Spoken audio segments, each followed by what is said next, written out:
Ah merde alors, comment on dit Comment ça? ça, merde alors? But alors, you are French. C'est à moi que tu parles.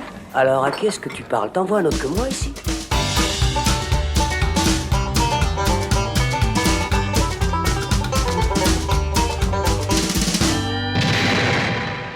Bonjour à tous, c'est Robin et bienvenue dans cette deuxième tournée générale. Un nouveau rendez-vous à la cool que vous propose le Saloon pour aborder un thème, une actualité ou tout autre sujet qui nous interpelle ou nous intéresse.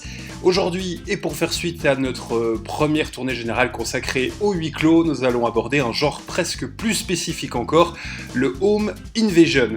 Alors, c'est clair que ça va pas forcément nous changer les idées en ces temps de confinement ou de semi-confinement suivant le côté de la frontière où vous êtes, mais on est clairement là dans des films plutôt thrillers et des films d'horreur, vous êtes prévenus. Avant de détailler tout ça, et surtout ce qui fait l'essence du Home Invasion, je vais quand même vous présenter l'équipe de Joyeux Luron qui m'accompagne pour parler de tout cela. Salut Thibaut Ducret. Salut Robin. Salut Florian Pouplin. Salut Robin. Et salut Alexandre Caporal. Coucou Robin. Comment allez-vous, messieurs? La pêche. Formidable. Comme la semaine dernière. Ouais. Bon, ça va. Écoute, on regarde plein de films, donc on va bien.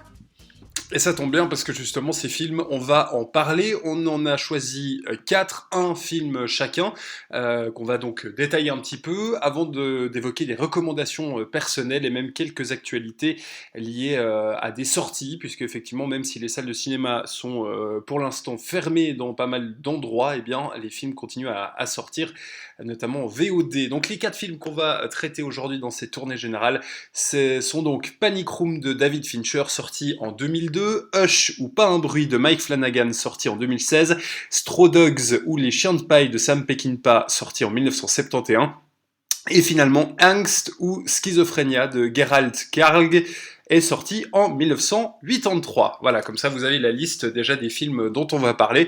Mais avant forcément de se lancer dans ce débat, cette discussion autour des home invasion, ce qui est quand même très important à faire, c'est de savoir ce qu'est un home invasion, et ça tombe bien puisque le monsieur contexte du Saloon est présent avec nous aujourd'hui, c'est Thibaut. Alors Thibaut, explique-nous rapidement ce que c'est le home invasion, ou en bon français, le film d'invasion de maison.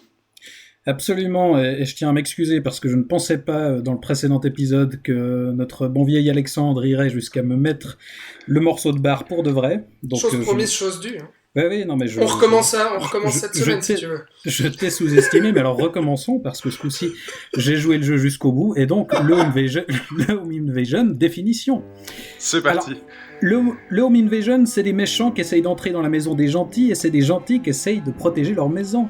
Le home invasion, c'est quelqu'un qui toque à la porte au beau milieu de la nuit, c'est une silhouette à la fenêtre, c'est une vitre brisée, c'est une porte ouverte qu'on avait pourtant fermée, c'est des bruits de pas à l'étage alors qu'on est tous au salon. Le home invasion, c'est la défense improvisée, c'est un piège à loup qu'on pose à l'entrée, c'est un seau d'eau d'huile bouillante qu'on cale en dessus de la porte, c'est des planches cloutées qu'on met sur les marches d'escalier. Le home invasion, ça parle de propriété privée et de lutte de territoire, de la violence chez l'être humain et de ses instincts primaires. Le home invasion, c'est généralement stressant et ça fait souvent peur, mais ça peut aussi faire rire quand c'est Maman j'ai raté l'avion, ça peut être inattendu quand c'est la fin de Skyfall, et c'est juste nul quand c'est celle du dernier Rambo. Le home invasion, on peut le décliner de tout plein de façons, et c'est ce qu'on va voir tout de suite. Bravo. Ouais, alors là... Ah non mais tu joues le jeu, je me dois dessus jusqu'au bout. Voilà, donc à la manière de Yann Marguet, on précise quand même, hein, rendre à César ce qui appartient à César. Absolument. Bisous Yann. Ouais, alors en tout cas, maintenant vous êtes parés, vous savez un petit peu quels sont les tenants et aboutissants de ce genre quand même très spécifique, parce que alors, si déjà le huis clos la semaine passée était quand même un genre assez spécifique en soi, avec ses codes et ses règles bien structurées, le home invasion c'est presque un cran encore au-dessus, parce que ça implique effectivement tout un tas de choses qui peuvent, et c'est là aussi l'intérêt, être transformées, réutilisées, changées, modifiées, etc. Et c'est entre autres ce qu'on va évoquer dans les 4 films dont je vous ai mentionné le nom tout à l'heure. Je vous propose d'ailleurs tout de suite de commencer avec peut-être celui... En tout cas, le réalisateur qui parlera sans doute au plus grand nombre, c'est donc David Fincher avec son Panic Room sorti en 2002. Un film, en tout cas sur le papier, plutôt mineur de la carrière du réalisateur de Fight Club, Seven, Gone Girl et tant d'autres films, Zodiac aussi. Et pourtant, c'est c'est pas un film inintéressant. On va y retrouver déjà Jodie Foster, Forest Whitaker, Jared Leto et la toute jeune Kristen Stewart qui a à l'époque une douzaine d'années. On va aussi vite mentionner, ça c'est pour le petit clin d'œil, mais je me devais de le faire, que c'est Howard Shore qui s'occupe de la musique et qui me donne encore des frissons actuellement avec sa composition du Seigneur des Anneaux et qui On en du coup, entend là, quelques échos d'ailleurs, je trouve, dans la musique de Panic Room. oui, C'est effectivement, puisqu'en 2002, on est en plein milieu de la trilogie de Peter Jackson, donc c'est vrai que Howard Shore bossait à ce moment-là sur la trilogie. Et donc l'histoire est toute simple, c'est une mère et sa fille qui emménagent dans une nouvelle maison à New York, une très grande maison d'ailleurs, plusieurs étages, avec un grand salon, un ascenseur et même, bah, vous vous en doutez un petit peu, une panic room. Donc c'est en fait une sorte d'abri anti-atomique situé au dernier étage de la maison, avec des portes en fer renforcé, des murs enfin imbutables, non, incassables plutôt, et qui est censé servir donc de refuge aux occupants en cas de menace. Mais forcément, hein, quand un film d'horreur commence comme ça, qu'on nous a teasé une chambre qui est censée te protéger des méchants monsieur qui rentrent dans ta maison, bah, qu'est-ce qui se passe? Le premier soir, il y a des méchants qui rentrent dans ta maison. Hein, sinon, c'est pas un film d'horreur. C'est clair. Donc, rapidement, la madré, donc Jodie Foster découvre ses invités impromptus via les différentes caméras de surveillance qui sont installées dans cette panic room, court récupérer sa gamine et s'enferme donc dans la chambre à double tour derrière cette porte en fer massif ou en je ne sais pas quel titane quelconque, acier, ouais, un truc qui résiste à pas mal de trucs. Voilà, sauf que, évidemment, sinon c'est pas drôle, les malfrats ont un plan, c'est récupérer un sacré paquet d'argent laissé par l'ancien propriétaire de la maison, qui, vous vous en doutez, s'il n'y en a pas de film, est dans cette fameuse chambre. Voilà, donc ça c'est un peu le pitch de base, et c'est clair que c'est un film assez classique, c'est aussi pour ça qu'on en parle en premier dans cette tournée générale, c'est que là on va pas révolutionner le genre, par contre c'est sacrément efficace, en tout cas moi j'ai trouvé ça sacrément efficace, avec un David Fincher qui s'amuse à fond, mais à fond avec sa caméra numérique. Virtuel plutôt. Virtuel, pardon. Ouais. Sa caméra virtuelle, oui, effectivement, où il a, voilà, il s'est lâché comme on pourrait se lâcher dans un jeu vidéo ou quoi, à faire passer vraiment la caméra Dans les tuyaux, dans les anses de théière, où tu peux voir deux côtés d'un mur en même temps, avec juste le mur au milieu de la scène, traverser la serrure, descendre la maison par les murs extérieurs. Enfin, franchement, il s'amuse. Peut-être presque un peu trop à certains moments, mais au moins il s'éclate et du coup ça fait qu'on s'éclate aussi un petit peu en termes de réalisation. Et puis c'est plutôt bien mené, c'est plutôt efficace aussi en termes de scénario, il va y avoir quelques rebondissements. Et surtout ce qui est assez intéressant, en fait, c'est le renversement des rôles qui va arriver plusieurs fois finalement dans le film, puisqu'en fait dès le début les méchants sont entrés et en fait remarque je ne l'ai pas dit mais le personnage de Forest Whitaker joue en fait le rôle d'un installateur de ces différentes chambres, donc en fait il va jouer un petit peu le rôle du savant en fait sur on va dire leur objectif, donc qui est d'ouvrir cette chambre. Et puis donc du coup, bah voilà, il va voir les caméras de sécurité, etc. Donc en fait, dès le début du film, et c'est ça qui est assez intéressant, c'est qu'en fait, c'est presque les méchants, les malfrats qui sont en fait un petit peu eux ont peur en fait d'être vus par les caméras, d'être repérés par les flics. Et puis ça va tourner ensuite évidemment assez vite dans l'autre sens, mais je trouve que le film arrive assez bien à justement renverser un petit peu les rôles, faire en sorte que les méchants soient aussi un petit peu traqués et aient aussi un petit peu peur avant que finalement les deux habitants de la maison prennent peur aussi. Mais déjà, je voulais rebondir sur le fait que tu disais que c'était assez classique, mais en fait, je trouve pas finalement, parce que même si Panic Room définit assez bien ce qu'on pourrait attendre d'un home invasion, quoi, s'il y a un film vraiment qui épouse ce genre, ce serait celui-ci, en tout cas dans les films plutôt grand public, grosse production. C'est ce que je sous-entendais un petit peu, en fait. C'est-à-dire, effectivement, c'est un peu, quand tu parles, voilà, Home Invasion, là, tu coches un petit peu toutes les cases, absolument, on va dire, que nous a donné, que nous a fait Thibaut en préambule. Mais là où il innove un peu, c'est quand même ce concept de pièces gardées sous serrure, etc. Et puis il utilise finalement la technologie en fait pour avoir un concept et puis pour amener le home invasion vers un autre concept, celui de vraiment les personnes qui sont enfermées dans cette espèce de pièce que les malfrats vont essayer de défoncer petit à petit, et puis où il y a du coup ces caméras de sécurité aussi qui entrent dedans et qui entrent dans la mise en scène. Donc sur le principe de base, c'est intéressant.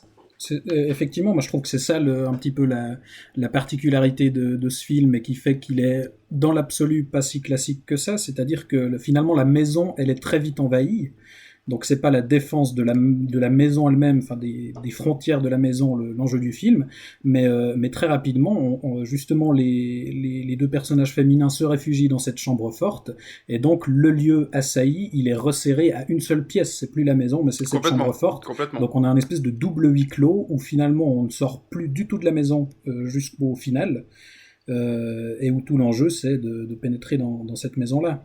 Et effectivement, là-dedans, dans la mise en scène de tout ça, comme tu le dis, Robin, Fincher se fait plaisir et prolonge ce qu'il testait déjà un petit peu sur Fight Club, avec ces espèces de mouvements de caméra entièrement virtuels, où là, il le fait...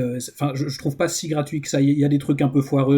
Par exemple, je pense que le travelling qui traverse l'anse de la cafetière, je suis pas sûr que c'est ultra nécessaire. mais toute cette introduction où on voit en fait les cambrioleurs qui pénètrent la maison, je trouve excellent, parce qu'ils montrent tout en un seul plan séquence, dont une bonne partie est réalisée en images de synthèse, donc avec une caméra virtuelle. Et en fait, on suit les cambrioleurs qui vont d'abord essayer d'entrer par la porte d'entrée, et puis par une fenêtre, et la caméra les suit, qui remonte le long de la maison jusqu'au dernier étage, et ça permet comme ça de cartographier le lieu, et pour nous de situer un peu, ok, telle pièce elle se trouve là, et ça aura son importance pour la suite. C'est vrai qu'il y a aussi, notamment avec le jeu, donc je le disais, des caméras de surveillance dans cette pièce, qui nous permet aussi d'avoir, comme tu le dis, une bonne cartographie de la maison, parce qu'on arrive quand même assez bien à se rendre compte, finalement assez vite, de quelle pièce c'est où, et de quel est en fait comment elles sont reliées entre elles, etc. Donc ça nous permet aussi, nous, on va dire, de pouvoir aussi un peu profiter de ce film en ayant à peu près toutes les clés en main. En tout cas, en termes de situation la spatialisation, spatiale, c'est quelque chose d'important dans le Home Invasion, ça c'est clair. C'est clair. Sinon, on est perdu. Ce qui est aussi intéressant, c'est qu'elles veulent en sortir aussi de cette maison, enfin de cette chambre forte. Il y a ça aussi, et en effet, tout le concept du film et tout son scénario et toute son histoire est sur le fait qu'il y ait cette chambre forte et que les gens veulent y entrer, et qu'elles veulent en sortir, et que tout le monde est au courant de tout, en fait. Il y a aussi ça. Il y a aussi ce côté omniscient que le film a, qui moi, je vais être un peu plus critique, qui malheureusement gâche beaucoup de choses, je trouve. Je trouve que c'est un film très bien écrit. C'est un film d'écriture, plus que de mise en scène qui sert l'écriture. En même temps, c'est genre David Koepp qui l'a écrit, donc scénariste de Mission Impossible, Jurassic Park, Spider-Man. Ouais, un scénariste très important des années 80, enfin, c'est lui qui a écrit la moitié des blockbusters qu'on a retenus aujourd'hui de cette décennie. Et on ressent ça, c'est-à-dire qu'il y a une écriture très très précise, très très millimétrée, avec des rebondissements qui arrivent au bon moment, etc. etc. D'un autre côté, Fincher prend ça, et j'ai l'impression qu'il se repose beaucoup sur ce script pour expérimenter des choses qu'il avait donc déjà expérimentées dans Fight Club, son film précédent, mais que là, il va pousser un petit peu plus loin, et que bizarrement, il va très peu reprendre dans son film suivant, qui sera le Zodiac, comme quoi il serait peut-être arrivé à une certaine limite de cette mise en scène de caméra virtuelle dans ce film-là. Et ce que je trouve tant mieux, parce que sa mise en scène d'après, moi je la trouve beaucoup plus virtuose. Il le réutilise, mais de façon plus posée. Voilà, dans Zodiac, ce plan vu du ciel sur le taxi, là. Ouais, exactement. Ouais, alors ça, c'est incroyable, mais bref.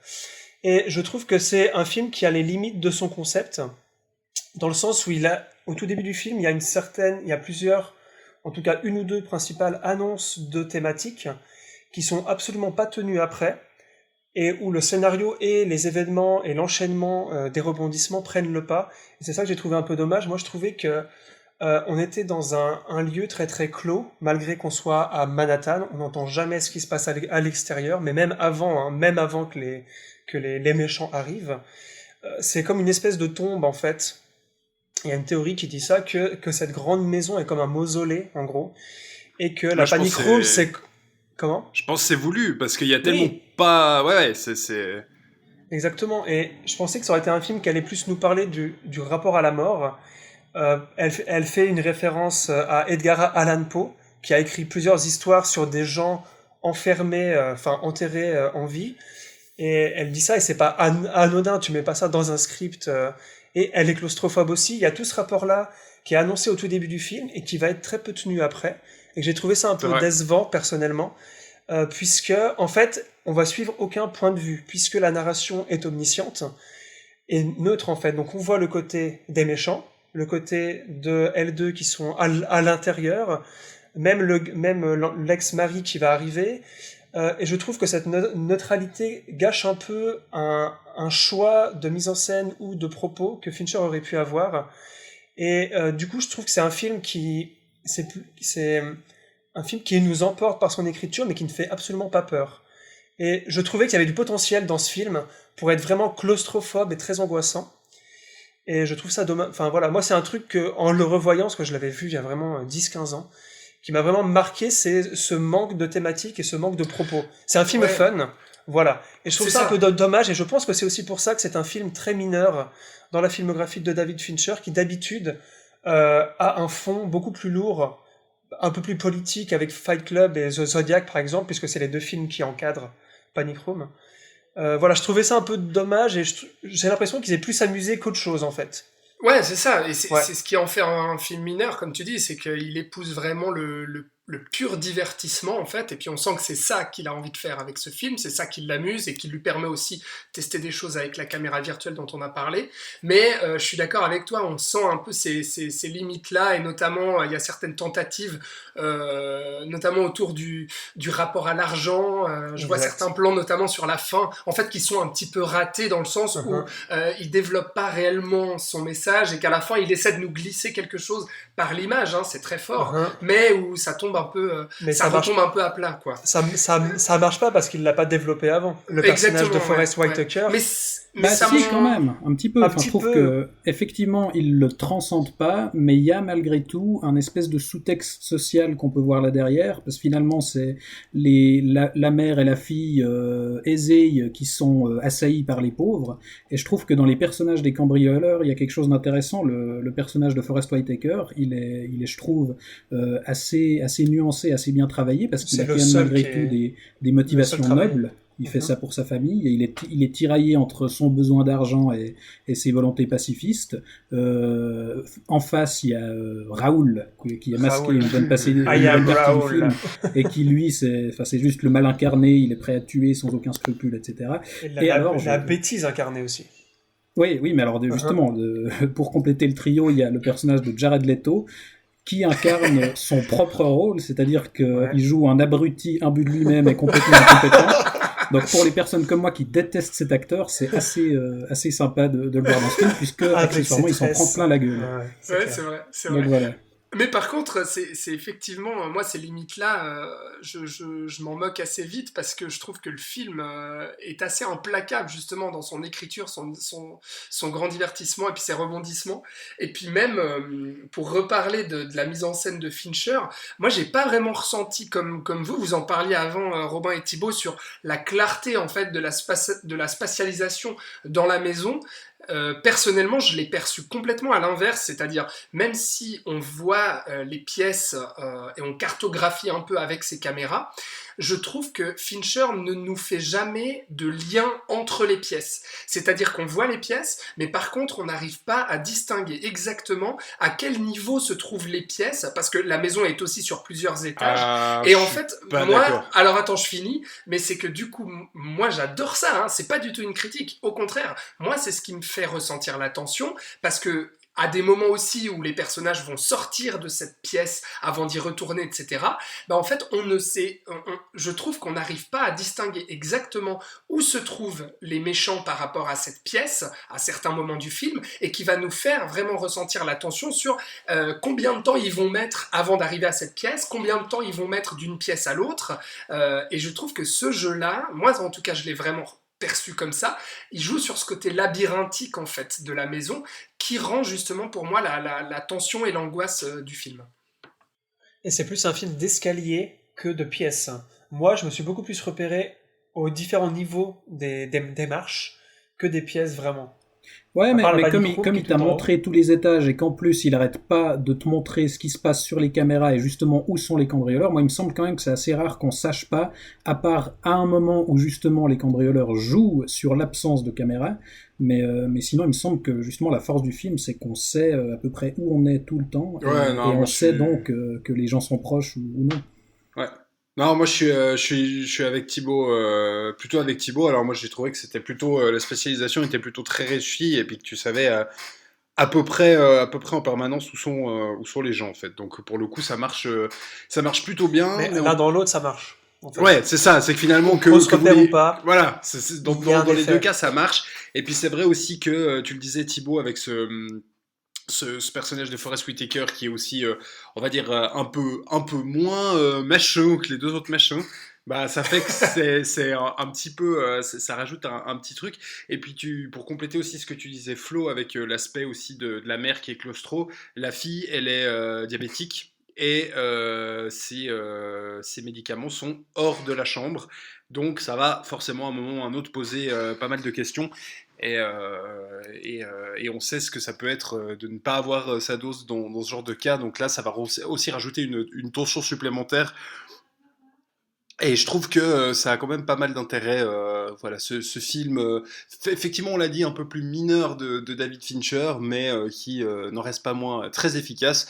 Et donc, qui peut vous donner une bonne porte d'entrée, je pense, en tout cas, dans le genre qu'est le home invasion, puisqu'on reste sur, on va dire, du cinéma quand même grand spectacle, avec un réalisateur assez connu et réputé. Et ça peut être effectivement, si c'est un genre que vous ne connaissez pas et que vous avez envie d'expérimenter un petit peu, je pense que Panic Room peut être une porte d'entrée assez bien.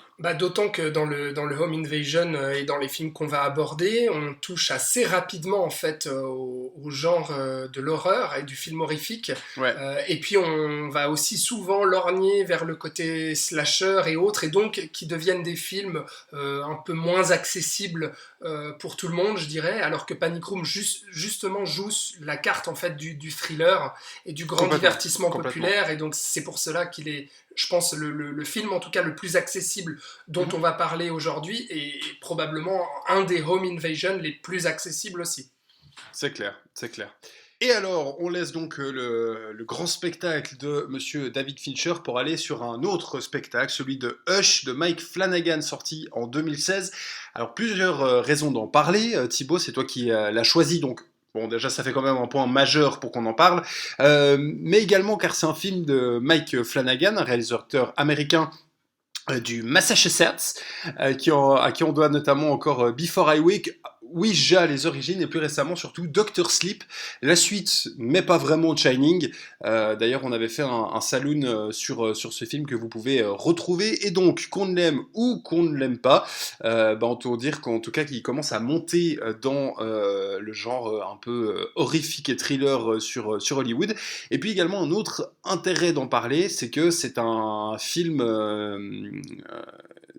en fait fait par Blumhouse, donc une société de production créée en 2000 par Jason Blum et qui est connue notamment pour ses quantités de films d'horreur à petit budget, mais qui parfois rapportent gros. Coucou Paranormal Activity. Et donc qui a, on va dire, peut-être un peu redéfini le code du film d'horreur popcorn de ces dernières années, en prenant vraiment un créneau fort là-dedans. En Et tout c'est cas, donc il domine bien le marché, ouais, ça c'est complètement. Ouais, c'est clair. avec justement leur production.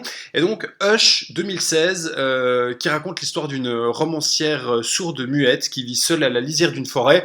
Il en faut pas beaucoup plus pour le début d'un film d'horreur où un méchant masqué va débarquer avec une arbalète pour rôder autour de la maison. C'est donc avec Kate Siegel et John Gallagher Jr. Autant dire que ça va pas être un oasis. Oh, Voilà. Oh. Comme tu y vas. Superbe. Formidable. Donc maintenant c'est à moi, c'est ça? Effectivement. Très bien. Essaye de passer après ça. Ouais, comment enchaîner après une telle vanne? Effectivement, comme tu l'as dit, c'est intéressant de parler de ce film d'abord pour Mike Flanagan, parce que autant il avait été assez décevant sur Dr. Sleep, mais avant ça, effectivement, il s'est fait un nom dans le cinéma d'horreur avec plusieurs films que tu as cités, et aussi l'excellente série Haunting of Hill House. Et je trouve que c'est un mec vraiment intéressant dans son regard, enfin dans le regard qu'il porte sur le genre horrifique, c'est-à-dire qu'on a toujours des films avec des concepts hyper prometteurs, à défaut d'être toujours entièrement originaux, mais qui sont constamment, enfin à chaque coup vraiment exploités au maximum, avec plein d'idées, et surtout avec un vrai travail sur les personnages, ce qui est malheureusement de plus en plus rare dans le cinéma d'horreur actuellement, puisqu'on a toujours un vrai background et des enjeux émotionnels forts, je trouve, et la qualité de Flanagan, c'est que l'argument horrifique est toujours lié à l'histoire des personnages et à leur parcours émotionnel. Du coup, ça rend à chaque fois les histoires et les effets horrifiques d'autant plus efficaces. Et c'est le cas de Hush, ou Pas un bruit en français, qui est, comme tu l'as dit, un home invasion particulier, puisque son héroïne est sourde et muette, et évidemment que l'ouïe et la parole, ça a son importance de home invasion, puisque pour entendre les intrus d'une part, et appeler la l'aide, ça peut quand même être utile. Et donc là, de partir sur ce concept-là, on a quelque chose déjà de base de très prometteur et de parfaitement posé dès le départ, je trouve. L'introduction est hyper efficace à ce niveau-là, puisqu'on voit l'héroïne qui est en train de cuisiner chez elle, donc dans sa maison isolée, et on a des gros plans sur chaque étape de la préparation, quand elle coupe les légumes, quand elle fouette la sauce, etc., quand elle met la viande au four, et on insiste sur les sons de tous ces éléments, le couteau sur la planche, le crépitement des aliments qui cuisent, et tout d'un coup, on a un mouvement de caméra qui avance vers l'oreille de l'héroïne, et plus on se rapproche, plus le son disparaît pour finalement laisser place au silence. Donc là, sans nous avoir rien dit dans le dialogue, on comprend qu'elle est sourde.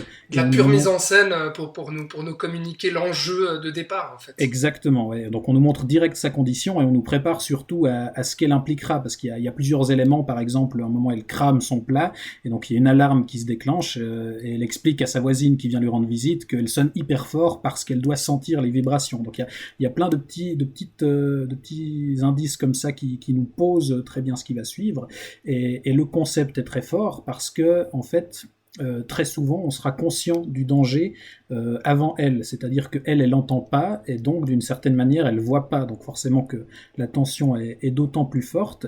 Et elle est d'autant plus forte que là, à nouveau, Flanagan, je trouve, réussit à poser des enjeux émotionnels assez forts. On a là, à nouveau, un personnage creusé. Déjà une excellente actrice, Kate Siegel, qui est la femme de Flanagan dans la vraie vie, et qui a coécrit le scénario avec lui.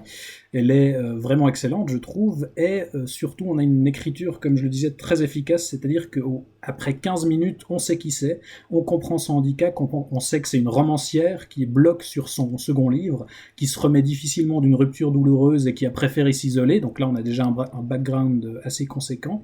Et elle n'arrive pas à écrire la fin de son roman. Ça aura son importance, parce que on a, avec ce personnage, je trouve, un personnage qui est non seulement crédible et attachant, mais surtout intelligent. C'est-à-dire que, comme elle le dit elle-même, elle a un cerveau d'écrivain, puisque dans chaque situation, en fait, elle s'imagine toutes les fins possibles, comme si c'était un roman ou un film, et donc évidemment que ça aura son utilité ici. Et ça va être utilisé, oui, à travers la mise en scène aussi, vers la fin, justement. C'est ça, oui. Oui, parce que voilà, de pouvoir imaginer toutes les issues possibles, évidemment que ça lui servira ici pour savoir comment réagir à ce psychopathe. Et justement par rapport à l'antagoniste, ce qui est aussi la particularité du film, c'est qu'on a finalement un home invasion à retardement, si on veut. C'est-à-dire que le tueur va vraiment jouer avec elle et profiter de son handicap. Il va rester immobile dans son dos pour l'observer, prendre des photos, il va lui voler son téléphone et lui envoyer des photos depuis l'extérieur. Et en fait, il lui dit très rapidement qu'il peut entrer n'importe quand, mais qu'en fait, il va jouer avec elle et attendre le dernier moment quand elle aura envie de mourir pour entrer. Donc il y a vraiment un jeu sadique qui va s'opérer avec ce personnage de l'héroïne qui va opposer une vraie résistance, c'est-à-dire qu'elle est déterminée à pas se laisser faire et on aura une vraie confrontation entre les deux qui sera particulièrement éprouvante, je trouve. Et ce qui est génial aussi, c'est la manière de jouer sur le fait qu'elle soit sourde et muette. À la fois, il en joue dans sa mise en scène pour nous faire ressentir l'angoisse et l'effroi, et aussi dans le scénario pour pouvoir arriver avec une issue où elle, en fait, va pouvoir utiliser ce défaut-là, si on veut, comme un atout contre le tueur. Exactement. Et ça, c'est très fort. Et ça, c'est un truc qu'on retrouve dans d'autres home invasion qui utilisent un handicap chez leur personnage. J'en parlerai dans les recommandations à la fin. Mais ça, c'est vrai que c'est une tendance, et c'est ce qui est intéressant là aussi, c'est que le personnage principal, effectivement, finit par retourner le handicap à son avantage et à l'utiliser pour s'en sortir. Et donc voilà, Hush, pour moi, c'est tout l'intérêt du cinéma de genre, c'est-à-dire qu'on a des schémas codifiés, mais avec lesquels on peut jouer et le réinventer de mille façons. On a un postulat de base hyper minimaliste, un concept très malin, mais qui est vraiment exploité jusqu'au bout, dans ses moindres possibilités, et qui oublie pas non plus de raconter une histoire à côté, parce que malgré tout, on a tout un parcours du personnage qui évolue par rapport aux enjeux qui sont posés au départ, justement. Et voilà, on a un truc très, très simple, avec presque aucun dialogue. D'ailleurs, pendant un moment, Flanagan pensait faire un film muet. Finalement, il a dû se résoudre à quelques compromis, mais qui reste très simple et surtout très, très, très efficace. Ouais, et puis surtout ce qui est assez intéressant dans le film, c'est comme tu disais le côté bien des films de genre, c'est de reprendre un petit peu ça à rebours. Ça arrive à nous surprendre quelquefois sans être des révolutions absolues de l'univers planétaire, mais disons ça va quand même, typiquement c'est tout con, mais l'envahisseur a un masque et du coup elle lui écrit sur la porte d'entrée, je n'ai pas vu votre visage, partez, je ne dirai rien. Et ben ce qui va se passer, c'est que le méchant va enlever son masque et on est au bout de 12 minutes de film ou 15. Enfin, je veux dire pour un home invasion, un slasher, que le méchant dévoile sa tête au bout d'un quart d'heure, c'est quand même plutôt rare. Et il y a 2-3 moments comme ça où finalement le jeu, le film va jouer avec on va dire les codes du home invasion pour les contourner un petit peu et puis faire quelques rebondissements assez sympas. Le défaut peut-être que je lui mettrais, je me permets juste de terminer, c'est peut-être comme tu disais le côté romancière qui je trouve est peut-être pas assez exploité. Je pense que ça aurait pu être aussi assez sympa d'avoir un tout petit peu plus. Là ça vient un petit peu comme j'ai trouvé un peu comme une gimmick à la fin en mode c'est une romancière, regardez, la fin elle sait pas les gérer, haha. Voilà, je trouve que ça aurait pu être peut-être un tout petit peu plus développé, mais le film a des points qui méritent un intérêt, ouais. Et notamment ce truc du masque dont tu parles, en fait, qui pourrait rebuter, je pense, pas mal de gens, enfin, qui pourrait faire l'objet de critiques en disant, mais où est l'angoisse et où est le mystère une fois que le masque tombe? Mais en fait, pour moi, il en joue assez bien Flanagan, parce qu'il y a ce côté où il se dévoile et puis où il va lui dire, bah voilà, je vais rester là et je vais rentrer quand tu voudras mourir, en gros. Mais il y a aussi le côté de se démasquer où, en fait, je trouve ça encore plus angoissant dans la manière dont il utilise ça, parce que ça nous ramène à l'humanité en fait du personnage et au fait que ce tueur-là n'a aucune foutue raison qui est explicitée pour qu'il vienne dans cette maison pour tuer cette fille. Il n'y a aucune raison valable en tout cas qui nous est décrite, et donc du coup on a ce tueur sanguinaire qui vient là sans aucune raison et qui finalement s'avère être un homme comme toi et moi, et je pense que c'est ça aussi la avec des pulsions différentes quand même, hein. Oui. J'espère en tout cas, mais... Et avec des tatouages dégueulasses. Mais même, oui, ça c'est vrai, j'ai pas compris ce tatouage, mais même quand il enlève son masque, il a un visage qui est certes, enfin, on voit l'homme, enfin, l'humanisation, mais il a quand même un visage très, très, très très neutre en fait. C'est que petit à petit qu'il va avoir quelques émotions et encore pas beaucoup. Disons que ce gars remplit toutes les cases du psychopathe ou du sociopathe, je trouve. Et du coup, c'est comme s'il avait un masque, en fait, puisqu'il n'est pas du tout au même niveau de la victime qui, elle, est en proie à toutes ses émotions, évidemment, parce qu'elle ne s'attendait absolument pas à ça. Et donc, enfin, moi, j'ai trouvé que c'était un geste très très fort qu'il enlève son masque, parce que en faisant ça, symboliquement, Flanagan dit je vais pas faire un film d'horreur habituel ou un énième film d'horreur de mec masqué qui veut entrer dans une maison, en fait. Et donc logiquement que ça arrive très tôt dans le film. Flanagan veut aller au-delà et c'est d'ailleurs pour ça que c'est un réalisateur aussi intéressant, parce qu'avant d'être un réalisateur de films de genre, c'est un très bon réalisateur tout court. Et c'est ce qui manque beaucoup dans le cinéma de genre depuis plusieurs années. C'est pour ça que lui aussi fait figure d'un peu de espoir du cinéma de genre américain, parce que comme disait Thibaut au tout début, il sait écrire une vraie histoire qui passe avant l'histoire d'horreur. Et pareil au niveau de la mise en scène, je trouve que c'est d'une virtuosité. Ouais, c'est un film qui m'a fait vraiment peur. J'ai vraiment été tendu tout le long, et tous ces autres films, à part ça, enfin pas ça, pardon. Dr. Sleep. Pardon, excusez-moi. Enfin voilà, pour moi c'est vraiment un bon gars. Ouais, c'est vrai que moi je l'ai découvert la première fois dans les pires conditions possibles, c'est-à-dire durant un voyage en train sur mon petit ordinateur. Donc c'est pas là où on est le plus apte à savourer complètement les films, mais je me souviens, enfin j'ai failli louper mon arrêt parce que j'étais tendu et pris du début à la fin, quoi. Il y a vraiment c'est sans interruption, il y a pas une baisse de rythme, je trouve, parce que l'intelligence qu'il a, c'est on a un vrai dialogue en fait entre l'héroïne et le tueur, et il redistribue constamment les cartes, c'est-à-dire que ce passage justement où il enlève son masque, c'est aussi la première fois où on comprend qu'en fait il veut la tuer, enfin il n'y a aucun échappatoire, quoi. Elle devra l'affronter, et on va constamment inverser les rôles, comme ça à un moment elle lui pique son arme, enfin ils vont à leur tour de rôle prendre l'avantage sur l'autre, et on a vraiment une confrontation sans temps mort qui s'installe jusqu'à une résolution particulièrement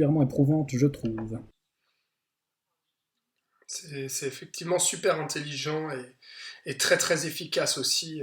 Non, c'est à recommander absolument. Et puis on pourra dire aussi qu'il est disponible sur Netflix, si jamais. Il a été justement diffusé sur Netflix la première fois. Ouais. Ah oui, d'accord. Ouais. Flanagan a fait plusieurs choses pour eux, notamment sa fameuse série tout à fait. King of Hill House, qui est selon moi sa meilleure œuvre.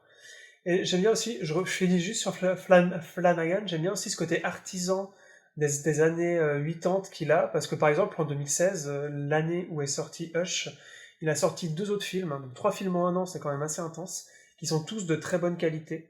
Donc c'était Before I Wake et Ouija, Origin of Evil. D'ailleurs, Hush a été tourné en 3 semaines, c'est qu'il est intelligent, il sait gérer une équipe et un petit budget en très peu de temps. Enfin, moi, je retrouve vraiment toutes les qualités artisanales qu'avaient les réalisateurs de films d'horreur pendant les fins des années 70, début des années 80, en fait. Et ça, c'est très agréable. Même s'il a son style propre, hein. Je dis pas qu'il copie. Ouais, voilà. Mais il nous crédite en tout cas d'un film assez intéressant qui a au moins le mérite de ne pas tomber dans les codes très très très classiques de ce genre de film, parce que forcément, comme tu l'as dit et tu l'as bien dit Thibaut, le film de genre c'est que c'est extrêmement codifié, donc effectivement, le risque, c'est de rester beaucoup trop dans ce carcan déjà existant. Ah, puis Blumhouse, on a produit des pelles, hein, de ces itérations de copie absolument sans saveur et très opportuniste. Clairement. D'ailleurs, ça pourrait peut-être être l'occasion d'une discussion une fois, mais c'est clair que voilà, quand tu fais des films à petit budget comme ça, il te faut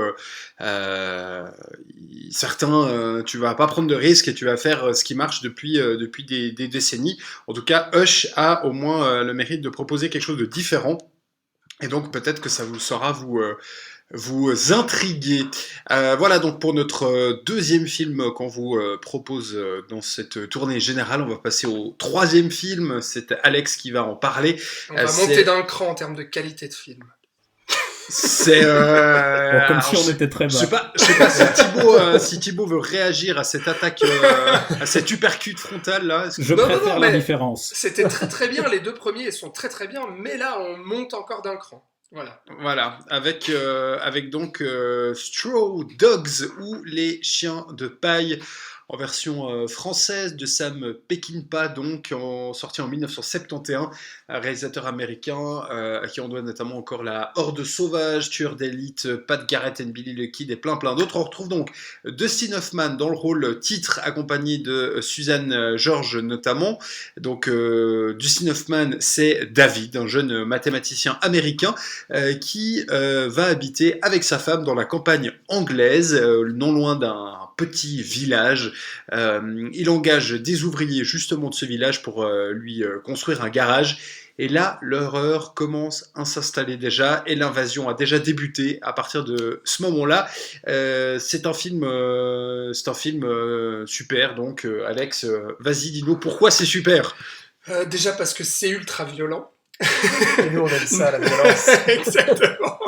Non, mais c'est vrai, il faut savoir que ce film-là, les Chiens de paille, ça fait partie des grands films de Sam Peckinpah, et puis un des classiques aussi du Home Invasion. Souvent, quand on pense à ce genre-là, ce film-là est souvent cité, et à raison, comme tu as expliqué le pitch, hein, Robin, on va bien voir que c'est tout l'enjeu en fait autour de ce film-là, et puis la peur en fait des protagonistes, donc Dustin Hoffman et sa femme, résident dans l'invasion de leur maison, et aussi le fait que ces ouvriers-là vont s'immiscer petit à petit dans la vie privée et intime du couple.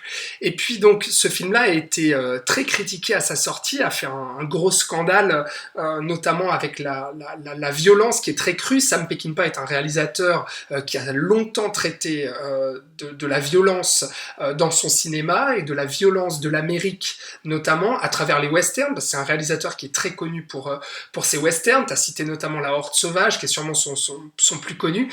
Et puis là, Straw Dogs est son premier film qui n'est pas un western, d'ailleurs. oui, effectivement, c'est ça. J'allais dire, c'est Pardon. avec Straw Dogs, non, mais très bien. Et Straw Dogs, effectivement, il prend le genre du thriller ultra violent, donc, mais qui est aussi déguisé en western. On y reviendra un petit peu. Et donc, je parlais en fait de cette invasion qui est à la fois physique et qui est mentale aussi, le fait de s'immiscer dans l'intimité de ce couple-là, parce qu'il y a aussi une scène qui a fait scandale, qui est la scène de viol de l'actrice Suzanne George, donc, qui est violée par ses assaillants. Enfin, D'abord... le personnage. Hein. Le personnage. Oui, pardon, oui, le personnage de Suzanne George, pardon. C'est pas du Bertolucci. Ça n'a c'est pas été oui, tourné pardon. pour de vrai. Effectivement. Mais donc, qui a fait scandale pour plusieurs raisons. C'est surtout parce qu'en fait, cette scène de viol qui est assez cruciale en fait dans le film, et qui va petit à petit faire vraiment basculer dans le film d'angoisse et donc dans le thriller.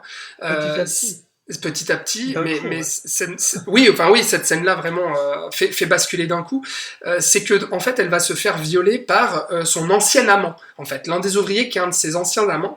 Et à un moment donné, on voit où en fait, pour éviter de se faire torturer, de souffrir et donc de résister à son assaillant, eh bien, elle va lui faire croire qu'elle prend du plaisir pour qu'en fait la scène puisse se terminer le plus rapidement possible. Et à cette époque-là, ça a fait scandale parce qu'on disait mais attends, c'est scandaleux de montrer une femme qui prend du plaisir dans un viol. Et notamment parce que dans la version originale, et ensuite il y aura une director's cut, mais dans la version originale, la deuxième scène de viol qui suit, parce qu'une fois que son ancien amant l'a violée, il y en a un autre qui arrive pour la violer tout de suite après, a été coupée au montage. Et donc, du coup, on lui reprochait justement de ne pas montrer ce deuxième viol qui, lui, était d'autant plus explicite et montrait clairement la violence que subissait cette femme. Et donc, je trouve que c'est un film, effectivement, absolument brillant pour tout ce qu'il ose, en fait, faire et tout ce qu'il ose aborder. Je parlais de western déguisé parce qu'en fait, il va ausculter l'Amérique et il va y avoir cet affrontement idéologique, en fait, sur des conceptions de justice et de loi, avec ce personnage de Dustin Hoffman qui incarne finalement le shérif, hein, si on veut, et puis les bandits, donc les ouvriers qui vont petit à petit s'immiscer dans cette maison. Et on critique en fait, le film critique l'américain moyen, qui est montré ici avec le personnage de Dustin Hoffman comme un anti-héros, à la fois lâche et égoïste, parce qu'au tout début, on va montrer à quel point il se fiche de sa femme, c'est-à-dire que lui, il est plongé dans ses calculs mathématiques, il en a rien à foutre que sa femme lui dise « Dis donc, tu veux pas qu'on fasse des choses ensemble, je m'emmerde », il l'envoie péter toutes les 2 secondes, et puis surtout, il va pas voir le danger progressif que vont représenter ces ouvriers. Et il va agir vraiment par lâcheté, où il va dire à sa femme « Mais non, t'inquiète pas », et sa femme qui lui dit « Si, là, il faut que tu ailles leur dire qu'ils ont un petit peu abusé, qu'il y a quelque chose, on voit qu'ils sont rentrés dans la maison, etc. » Il va même la rendre responsable des regards qu'elle attire, il refuse la confrontation... Complètement. Il est vraiment détestable, en fait, ce personnage. Détestable, et c'est le genre de lâche qui remonte son réveil pendant qu'il fait l'amour à sa femme. Enfin, voilà. Et puis, il y a le côté aveugle aussi, parce que non seulement il voit pas les assaillants, il refuse de voir, je pense, les assaillants qui vont petit à petit s'immiscer dans sa maison, mais aussi, il ne va pas voir que sa femme s'est faite violer, et il ne va pas voir que sa femme est victime d'un traumatisme immense, qui va être mise en scène dans une scène absolument glaçante, dans une église où en fait le couple sort donc à la messe du dimanche et puis va retrouver un peu tout le village et dont les ouvriers et les agresseurs, les coupables de ce viol. Et puis là, par des flashbacks, par des inserts assez glaçants justement de Peckinpah, on va se rendre compte en fait du traumatisme qui est encore là. Au sein de cette jeune femme, et puis son mari qui lui il voit que du feu, quoi. Surtout que le viol s'est passé en début d'après-midi, et en fait ils vont à une messe qui est le soir. Oui, le soir, c'est ça, c'est juste. Donc en fait c'est vraiment quelques heures après, et après on va enchaîner sur l'invasion à proprement dite, qui sera pendant la nuit en fait. Tout le gros morceau du film se passe en à peine 10-12 heures.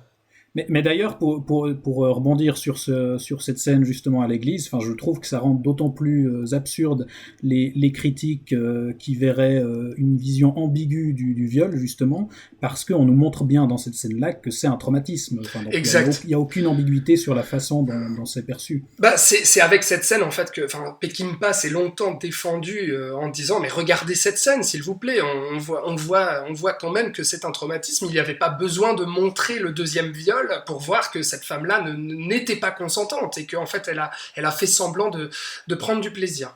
Mais bref, après et puis parce que surtout ce qui marche aussi très bien, c'est que en fait le film a un début peut-être un petit peu plus smooth que d'autres films qu'on va évoquer, parce que c'est vrai que là un Hush, par exemple, la progression est lente, quoi. Ouais, c'est ça. En fait, c'est là où un Hush, par exemple, en un quart d'heure, tout est posé, le méchant est là, il a déjà plus de masque et puis l'horreur est déjà présente. Là, dans Straw Dog, on va avoir quand même une mise en place qui est un petit peu plus longue. C'est vrai que je me demandais un petit peu quand allait venir, on va dire le tournant. Mais ce qui est un truc en fait super, parce que du coup ça permet de poser en fait ce petit village anglais dans la campagne où les gens se retrouvent au pub avec les tensions propres à cette petite communauté finalement, les tensions, les caractères, etc. Et ce qui rajoute en fait une couche supplémentaire quand arrivent des scènes comme vous le disiez, comme à l'église, ou bien la scène finale où pas mal de gens du village en fait vont se retrouver devant la maison de Dustin Hoffman. Et je trouve que là c'est aussi une des forces vraiment du film, c'est de nous proposer voilà tout l'environnement autour et pas seulement ce couple qui est enfermé dans une maison. Complètement. Et on bascule donc dans le thriller avec cette fameuse scène du chat qui sera pendu en fait dans la penderie de la jeune femme. Et puis là, à ce moment-là, l'effroi est bien réel et l'angoisse est bien réelle et la menace est bien réelle. Et il va falloir que David puisse un peu porter ses couilles pour affronter ces mecs qui potentiellement ont pendu son chat.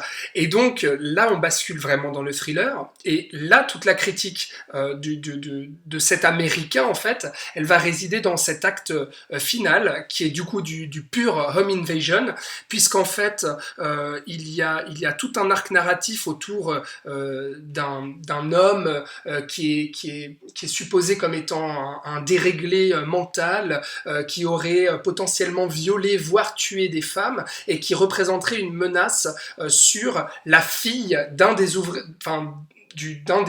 ouvriers, d'un des poivreaux, et qui est un peu le chef un peu de cette bande. Il est quand même présenté comme étant un pédophile. Oui, oui, cet absolument. homme-là. Ah oui, voilà, mais tu ne l'avais pas dit, c'est pour ça que Non, ça... non, non, c'est qu'il était, en tout cas, suspecté de ça. Lui, David, qui vient d'arriver dans ce village, bah, il en sait rien en fait de la menace que représente ce mec-là. Et à un moment donné, leurs routes vont se croiser parce que David va le percuter en fait dans la forêt. Cet homme qui s'appelle Henry Niles, sauf erreur. Et puis David va décider de le protéger en fait chez lui, de le recueillir chez lui pour pouvoir on va dire appeler un médecin, etc., pour soigner les blessures.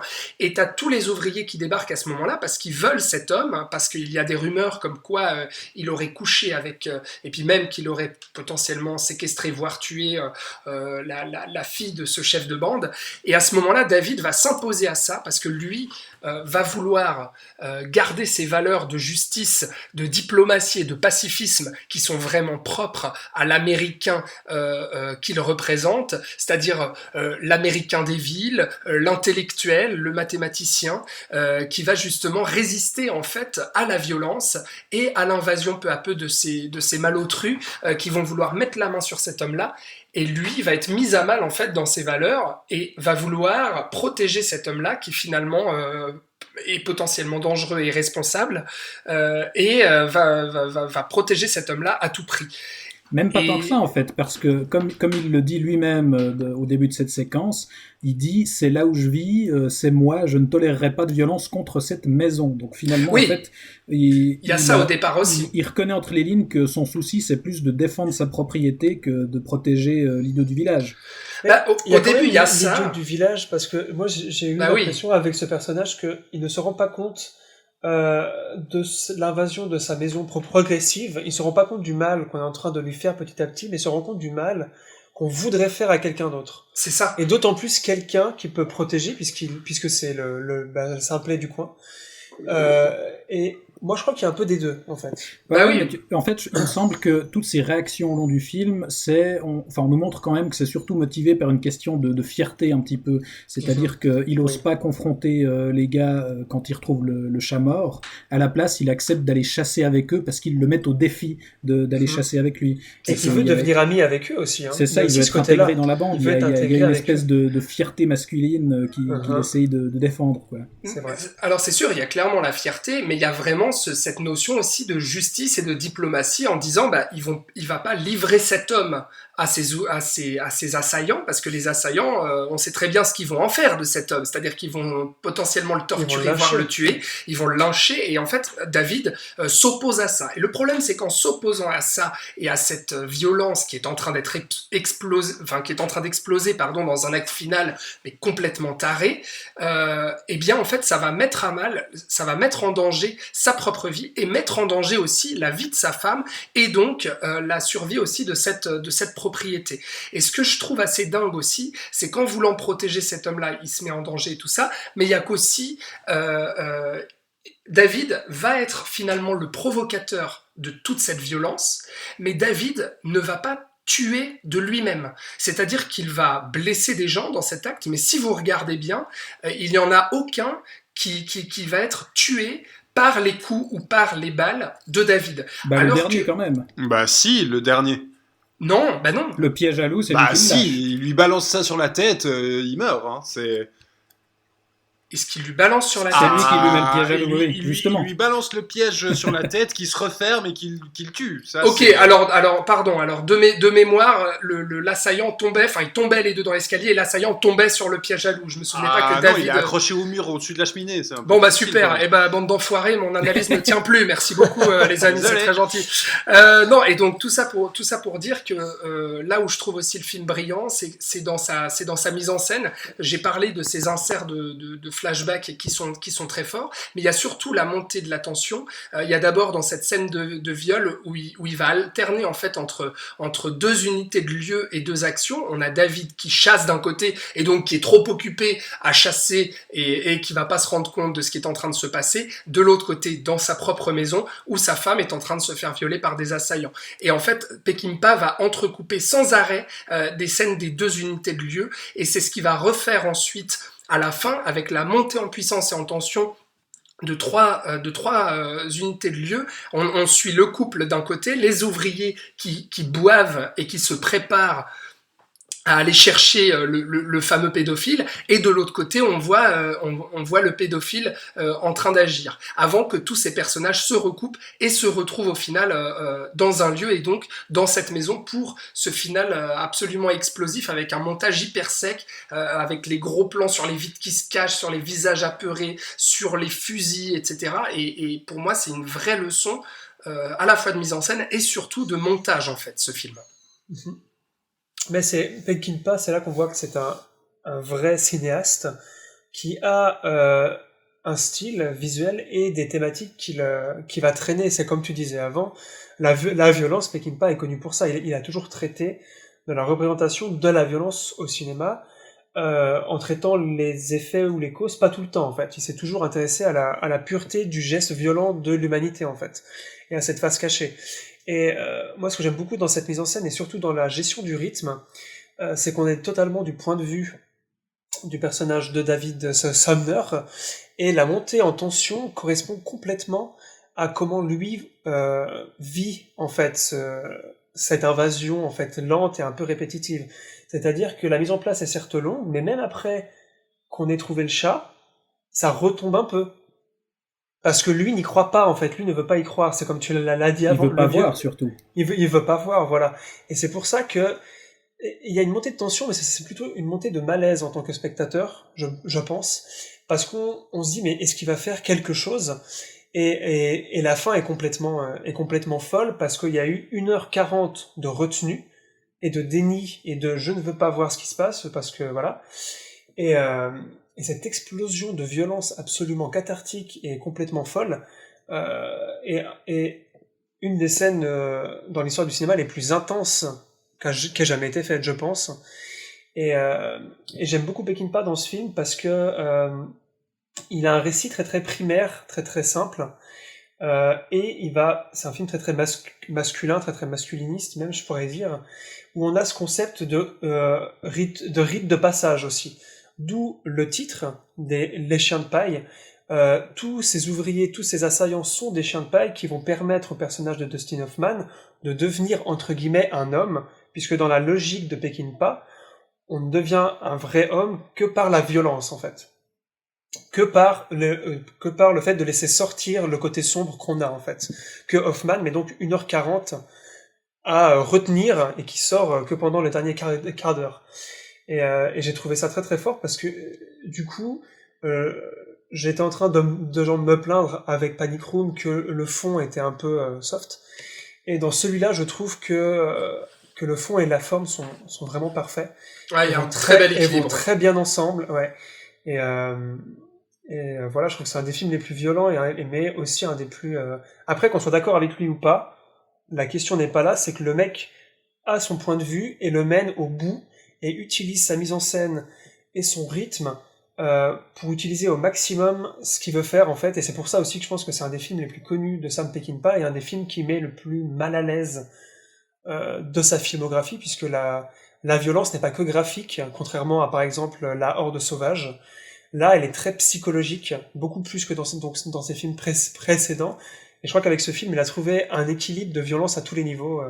Ouais, parce que c'est un film aussi ambigu, c'est pour ça qu'il est dérangeant, c'est parce que l'écriture du personnage principal est assez brillante, je trouve, parce que, comme tu le dis très bien, en fait, au départ, on nous présente un gars pédant qui se sait plus intelligent que tous ses pecnos, y compris que sa femme, et on va nous montrer qu'en fait, il est pas mieux qu'eux, et que lui aussi a cette violence enfouie en lui, et qui fera éclater, comme tu le dis, à la fin. Et finalement, on nous montre tout du long déjà il est violent avec sa femme verbalement, il la méprise, il balance des fruits sur le chat sans raison à un moment, enfin par petites touches comme ça, on nous prépare déjà un peu au fait qu'en fait c'est tout autant un animal que les autres. Et encore une fois, il va être responsable aussi de ce déchaînement de violence qui va arriver de toutes parts. Ça va être finalement lui, et le fait qu'il s'oppose en fait à donner ce fameux pédophile, c'est ça qui va tout déclencher. C'est parce qu'il s'est retenu avant que ça explose d'un coup à la fin. Ouais. Mm-hmm. Eh ben, en tout cas, moi je vous rejoins complètement. C'est un très très bon film à voir absolument, mais bien la version donc de Sam Peckinpah de 1971 et non pas la version de Rod Lurie sortie en 2011 qui est un remake qui est absolument nul à chier. Voilà, je n'aurais pu mieux le dire, Thibaut Ducret, merci. Donc, Straw Dogs, les chiens de paille de Sam Peckinpah. Et puis, on va terminer avec notre ami Florian. Avec qui nous a... le film chelou de Florian. Voilà, on devrait faire un petit jingle. Qui nous a sorti pour l'occasion un film d'horreur autrichien de 1983. Ça s'appelle Angst ou Schizophrénia de Gerald Kargl, qui n'a pas fait grand chose d'autre que ça. En fait, il a fait un court métrage documentaire 3 ans avant Sans Ferreur, et puis il a fait un documentaire un petit peu plus tard. C'est un classique pour certains, notamment pour Gaspard Noé, qui le cite vraiment en référence. Il le remercie même au générique de Seul contre tous. C'est donc un film d'horreur inspiré d'une histoire vraie qui s'est déroulée en Autriche, donc d'un psychopathe qui sort de prison et qui cherche immédiatement de nouvelles victimes. C'est avec Erwin Leder, l'acteur principal, qui n'a pas fait grand chose d'autre non plus, mais quand même, je me disais que sa tête me parlait, puisqu'il a joué dans un mauvais film, mais qui était un plaisir coupable d'enfance, Underworld. Voilà, comme ça vous pourrez situer un petit peu. Et qui joue un SS dans la liste de Schindler, surtout. Aussi, Ah oui, tout à c'est fait. vrai. Et qui, avant Angst, avait joué dans Das Boot, un des films allemands les plus connus du monde, qui se passe dans un sous-marin, je sais pas si... Voilà. Ouais. Mais c'est vrai que le monsieur a un peu À la disparu tête de l'emploi. Ah, complètement. Alors ça, c'est clair que il fait bien flipper comme il faut. Donc Flo, là, on va il faut le dire hein, pour nos auditeurs avant qu'on en parle, on va franchir encore un cap. C'est brutal, c'est sans concession aucune. C'est pour public très très averti. Ouais, Voilà. quand même. Vraiment, j'ai raté l'avion 2 à côté, c'est de la rigolade. Ouais, bah non. Et puis en fait, c'est parce que c'est tellement bien mis en scène qu'on est on est un peu ses complices. Ouais. Enfin, oui et non, mais j'y viendrai après. Alors, en l'occurrence, le premier truc, donc c'est un film autrichien qui a été autofinancé, donc par le réalisateur qui à l'époque avait 24 ans, je crois. Et en fait, ce film est tellement extrême dans son approche, visuelle autant que dans le fond. Il n'est que sorti en Autriche. Il avait voulu être distribué en Angleterre, aux États-Unis et en France, mais a tout de suite été classé X, et donc n'a pas été mis, parce que mettre un film qui n'est pas pornographique dans des cinémas pornographiques, ça ne sert à rien. Et donc c'est pour ça que le réalisateur après n'a rien fait d'autre, à part des publicités. Il en a réalisé plus de 1000, pour se refaire une santé financièrement, parce que tout cet argent était son propre argent à lui, il s'était endetté sur je sais pas combien d'années et tout. Et il a fini par faire quelques documentaires, mais... Est-ce qu'il a fait de la pub pour du ketchup, par exemple Alors, c'est une bonne question, je peux aller voir ces 1000 pubs, mais voilà.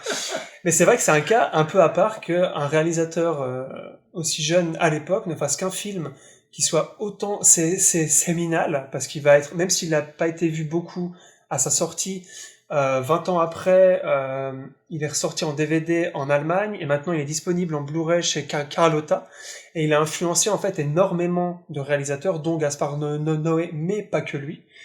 Et donc c'est vraiment un film qu'on redécouvre depuis 5-10 ans, et qui devient de plus en plus culte, parce que c'est un film tout simplement incroyable. Donc comme tu le disais, c'est basé sur une histoire vraie, qui se déroulait en 1980 à Vienne, donc en Autriche, où Werner Knissek, alors qu'il y avait eu une nouvelle réforme des prisons qui permettait à des prisonniers qui se tenaient bien de pouvoir sortir une semaine par mois pour aller commencer à chercher du travail. Bref, Knissek était sorti grâce à cette nouvelle réforme, et dès le premier soir, enfin lui, tout ce qu'il avait en tête, vraiment, c'était de tuer des gens, puisque c'est son but dans la vie. Il est victime de ça. C'est un hobby comme un autre. Hein, bon. C'est un hobby comme un autre, et il va donc aller dans la banlieue de Vienne, trouver une villa un peu à part, voilà, et tuer les 3 occupants directement. Le lendemain, il va les mettre dans le coffre de sa voiture et aller comme ça au restaurant. Et bien sûr, les gens vont le trouver super bizarre parce qu'il porte des gants, parce qu'il a énormément de cash sur lui, parce qu'il a volé tout l'argent qu'il y avait dans la maison, et il va se faire choper en fait 1 heure ou 2 après. Donc il sera sorti de prison même pas un jour. Et là, il va être condamné à perpétuité, évidemment. Donc ça, c'est l'histoire vraie que je vous raconte. Il va être condamné à perpétuité. Sans pouvoir ressortir, on espère. Voilà, une du semaine coup, par voilà. mois, Donc il est encore en vie. Hein. Enfin, en ce moment, il est encore en prison. Et ce qui est assez drôle, c'est qu'en 1983, il a fait une tentative d'évasion. Et 1983, c'est l'année où Angst est sorti au cinéma en Autriche, ce qui était assez drôle.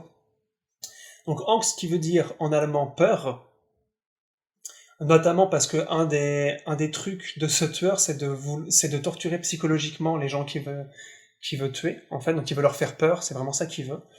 Et c'est le titre Schizophrénia, c'est le titre français, le titre international, qui va aussi bien, hein, parce que voilà, ça correspond assez bien au personnage.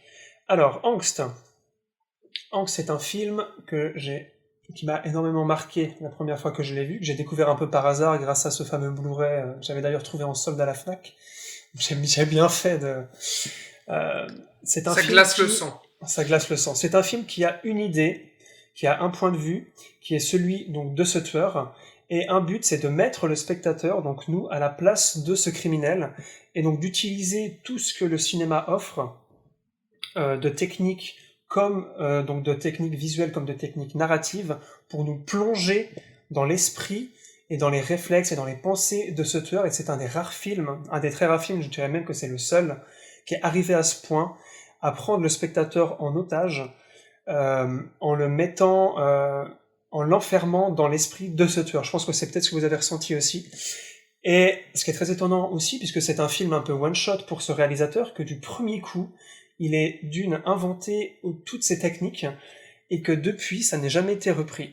D'un point de vue, je vais couper ça en deux dans mon analyse. Je vais commencer par le fond. Quelles sont les techniques narratives qu'il utilise? Le premier truc qui saute aux yeux, c'est le monologue intérieur, cette fameuse voix off qu'on entend, parce qu'il y a presque aucun dialogue, finalement, puisqu'on est dans sa tête, tout ce qu'on entend, c'est la voix off. Il se parle, il se rappelle de certaines choses de quand il était enfant, en voyant des gens dans un café, il se dit « Ah, j'aimerais bien lui faire ça », et puis après ça, il fantasme, etc.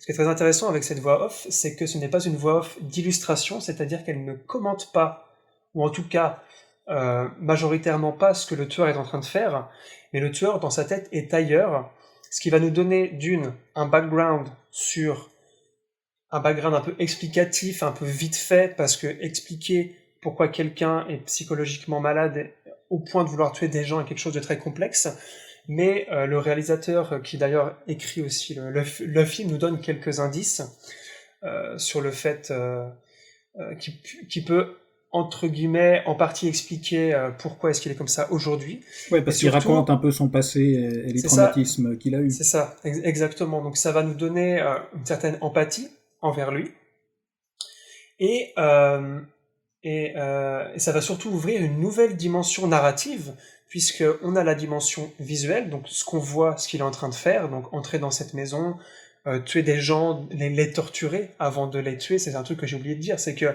le home invasion en tant que tel est aussi long parce que il torture psychologiquement ses victimes. Il veut que, par exemple, la grand-mère ou la mère voit sa fille mourir en face d'elle pour qu'elle ait peur. Enfin, c'est vraiment, il a vraiment des schémas de pensée assez complexes. Et on a cette dimension donc de son intérieur. Et ça, c'est assez rare dans la voix off, qu'on ait le droit à deux récits parallèles qui se complètent, en fait. Et ça, je trouve que c'est une force, c'est une double narration qui est vraiment une des très grandes forces de ce film, d'un point de vue du fond et d'un point de vue thématique. Et ce qui est aussi complètement passionnant, c'est que et qui, à ma grande surprise, n'a pas été repris dans tous les films de serial killers, en particulier américains, qu'on a vu après, où c'est profilé au bout d'un moment un profil type du tueur en série. Je sais pas si vous voyez un peu, mais c'est-à-dire que là, le tueur est présenté comme un malade, en fait. Il va pas prendre du plaisir à faire ce qu'il fait, il va pas, comme dans Hush, vouloir jouer avec ses victimes. Lui, ce qu'il veut, c'est un besoin, et ça, on le sent. C'est-à-dire que c'est d'ailleurs pour ça que c'est la première chose à laquelle il pense quand il sort, et c'est qu'il veut aller tuer des gens, il veut torturer des gens, il veut en tuer. C'est une addiction pour lui, c'est une maladie, il a besoin de tuer ces gens pour aller mieux psychologiquement. Après, le pourquoi du comment, je suis pas du tout assez... Encore une fois, c'est des maladies très très très très très très complexes, que le film d'ailleurs ne se propose pas d'analyser, parce que là, il se perdrait dans un truc trop documentaire du coup.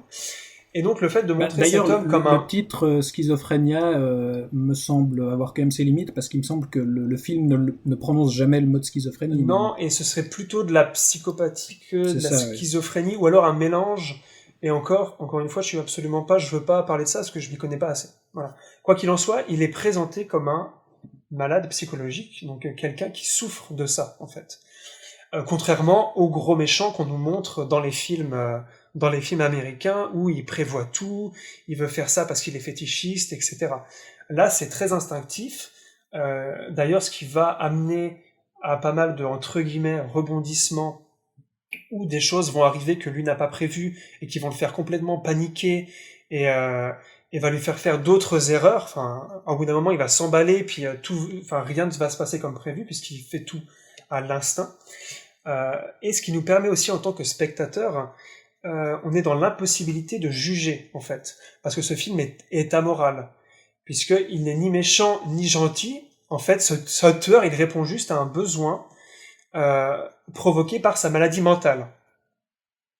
Ce qui nous met dans une position complètement inédite, que moi j'avais presque jamais vécu avant, une position où il y a ni bien ni mal, il y a juste quelqu'un où sa réponse à la vie, à le fait d'être en vie, c'est de tuer des gens.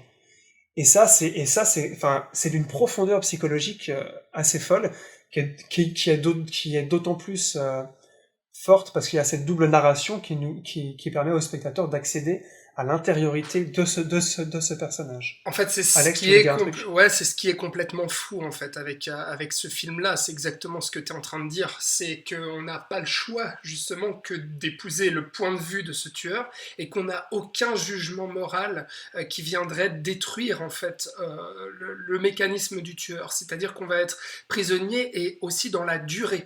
On va suivre en fait les meurtres lents et puis surtout l'après les meurtres en fait qui est complètement on n'en peut plus, nous on suffoque quoi, on veut sortir de là, on veut arrêter de voir cette horreur aussi qui passe par l'horreur visuelle. Mais pour rebondir juste sur la morale dont tu parles, pour moi c'est toute la qualité de ce film-là par rapport à un autre film assez récent qui emploie qui parle en fait du même sujet, qui était The House that Jack Built de Lars von Trier, qui aussi suivait en fait les mécanismes d'un tueur et qui nous plongeait à l'intérieur du crâne de ce tueur. Pareil avec le mécanisme de la voix off, où il va parler un peu à la fois de ses origines et de ce qu'il est en train de faire et de ce qu'il ressent. Mais la grande différence, c'est que Angst ne nous donne jamais de jugement moral, contrairement à The House That Jack Built, qui sans arrêt va essayer de justement contrebalancer le truc. Donc en fait, c'est un peu une peur qu'aurait Lars von Trier et que n'a pas le réalisateur de Angst, c'est que Lars von Trier, sans arrêt, il se justifie en fait de ce qu'il est en train de montrer à l'écran. Et il nous donne une interprétation et une propre morale. Alors que dans Angst, on doit juste se prendre franco de peur, ce qui est en train d'être décrit, montré, et ce que le tueur ressent, et ensuite nous, on se fait notre propre morale, notre propre chemin de pensée. C'est pour ça que j'ai toujours vu ce film, pas comme un film d'horreur ou de terreur, enfin pas à proprement parler, mais plutôt comme un film sur, encore une fois, la maladie mentale et l'horreur que ça doit être d'être comme cet homme-là, en fait. Et donc voilà, on a ce côté donc de cette double narration et de ce côté amoral, mais d'un point de vue visuel, où déjà le mec, au point de vue du fond, il est impec. Enfin, je veux dire, c'est parfait d'avoir un truc aussi amoral et aussi glaçant. Et en plus de ça, grâce aussi à son chef opérateur, ils vont inventer et expérimenter des techniques visuelles complètement folles qui servent à nouveau le fait qu'on soit tout le temps avec lui, collé avec lui, et complètement déstabilisé, puisque parmi les techniques visuelles que ce film a presque inventées, c'est la fameuse technique des miroirs, c'est-à-dire que la caméra va filmer l'image à travers un miroir, et vu que le miroir peut être placé absolument n'importe où, puisqu'un miroir c'est petit, c'est fin, on peut, alors qu'une caméra c'est quand même gros, on peut pas, et il faut une profondeur de champ, etc. Là, en fait, tous les angles vont devenir possibles.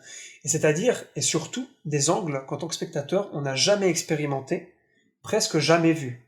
C'est-à-dire souvent, on est au ras du sol, on est collé à un mur, on est au-dessus de lui, on tourne, il y a aussi un système de harnais, mais complètement fou. Ouais, qui est fou, Moi qui ai vu les tourne autour making-of, de lui et qui machin, exactement. ouais, Donc c'est ouais, fou. la caméra enfin, il y a une armature métallique qui est donc autour de Erwin Leder, et la caméra va tourner sur cette armature, en plus du système de miroir qui lui est fixé à la caméra Ouais. par une autre armature. Et qui te met aussi des Euh, gros plans, par exemple, sur les bouches, sur les yeux. Enfin, dans la voilà. première fois qu'il va dans le restaurant, t'as l'impression qu'il bouffe la caméra tellement.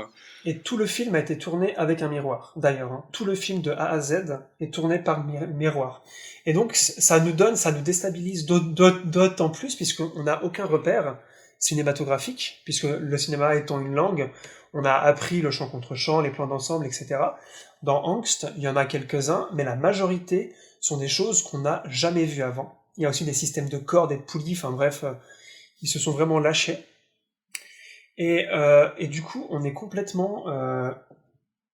déjà qu'on est complètement pris en otage et complètement désarçonné par le fond et par cet accès aux pensées de ce tueur, on l'est encore plus par le fait que ce qu'on voit, on ne l'a jamais vu de cette façon-là.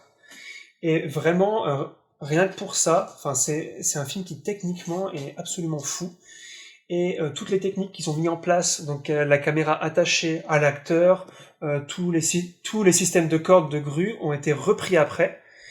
C'est devenu des techniques qui maintenant sont utilisées à Hollywood, etc., mais qui n'ont jamais été utilisées, et ça je trouve que je comprends pas, qui n'ont jamais été utilisées avec autant de brio et autant de liberté que dans ce film-là, où il s'autorise absolument tout, d'un point de vue mise en scène. Enfin, c'est complètement fou. Bah, cette caméra attachée à l'acteur, en fait, elle donne aussi ce côté un peu tremblotant au tout début du film, et en fait le côté haletant du tueur qui sait pas où il va, et puis qu'à chaque pas qu'il fait, en fait, la caméra bouge avec lui, et donc on voit l'instabilité psychologique du bonhomme, on la ressent à travers l'écran, et puis ce côté aussi, vite, il faut que je trouve quelqu'un à tuer, parce que sinon je vais devenir taré. Cette urgence, ouais. Ouais. Mais d'ailleurs, vraiment ce que je trouve, excuse-moi, vas-y. Ouais, vraiment, pour terminer ça, la mise en scène, vraiment, moi j'ai trouvé ça complètement fou. Et c'est incroyable de se dire en plus que, comme tu disais, ce type a 24 ans et n'a jamais rien fait depuis. Parce que vraiment, en termes de.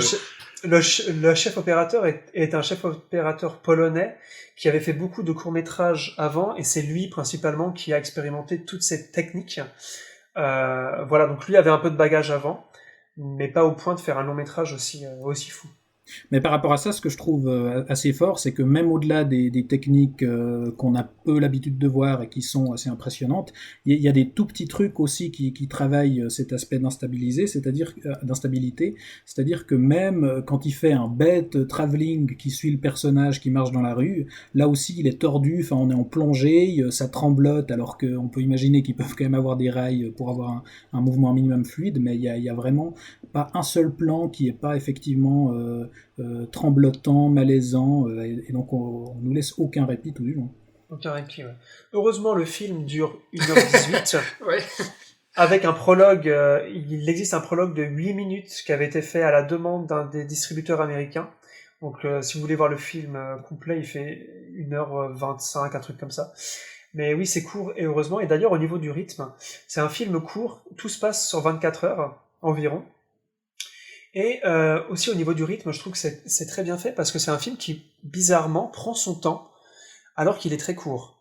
Et ça prend son temps, pas que pendant les séquences difficiles, mais tout le long, je trouve. Même s'il y a avec des cette moments musique d'urgence, électro des années 80 qui ouais, résonne à fond et tout, alors qu'il y a des moments musique, justement où il se passe rien, mais la musique, elle t'enchaîne, et puis elle te prend aux tripes, quoi. C'est complètement fou. musique d'ailleurs composée par un des ex-membres du groupe Tangerine Dream, qui est un groupe électro phare de la scène berlinoise des années 80. Mais donc oui, c'est aussi un film qui, dans son rythme, sait se faire lent, tout en étant rapide, un peu comme disait notre conseiller fédéral Alain Berset. Voilà, c'est un film qui correspond très bien à cette situation de coronavirus. Donc voilà, moi c'est un film que j'encourage à voir, malgré un avertissement, parce que c'est quand même, moi c'est un film que c'est pas facile à se le prendre dans les dents, ouais. Pas facile, Non, et puis traumatisant. Ouais, il faut pas se cacher. Et voilà. Et aussi, je voulais revenir sur l'acteur principal dont tu parlais au tout début, Robin, Erwin Leder, qui certes après n'a pas fait beaucoup de productions internationales, mais qui a fait beaucoup de films et de téléfilms allemands ou autrichiens, qui est, je crois, le meilleur cast du monde, parce qu'on ne pouvait pas rêver mieux qu'un mec avec une tête aussi anguleuse, avec des yeux exorbités. On voit presque le crâne sous la peau, la forme du crâne. Et ce gars, mais quand tu le vois, t'as déjà peur, en fait. Ah, quand il dévore sa Wurst dans le café, là, il est Ah ouais, c'est terrifiant, voilà. Mais aussi, je vais juste rajouter pour terminer.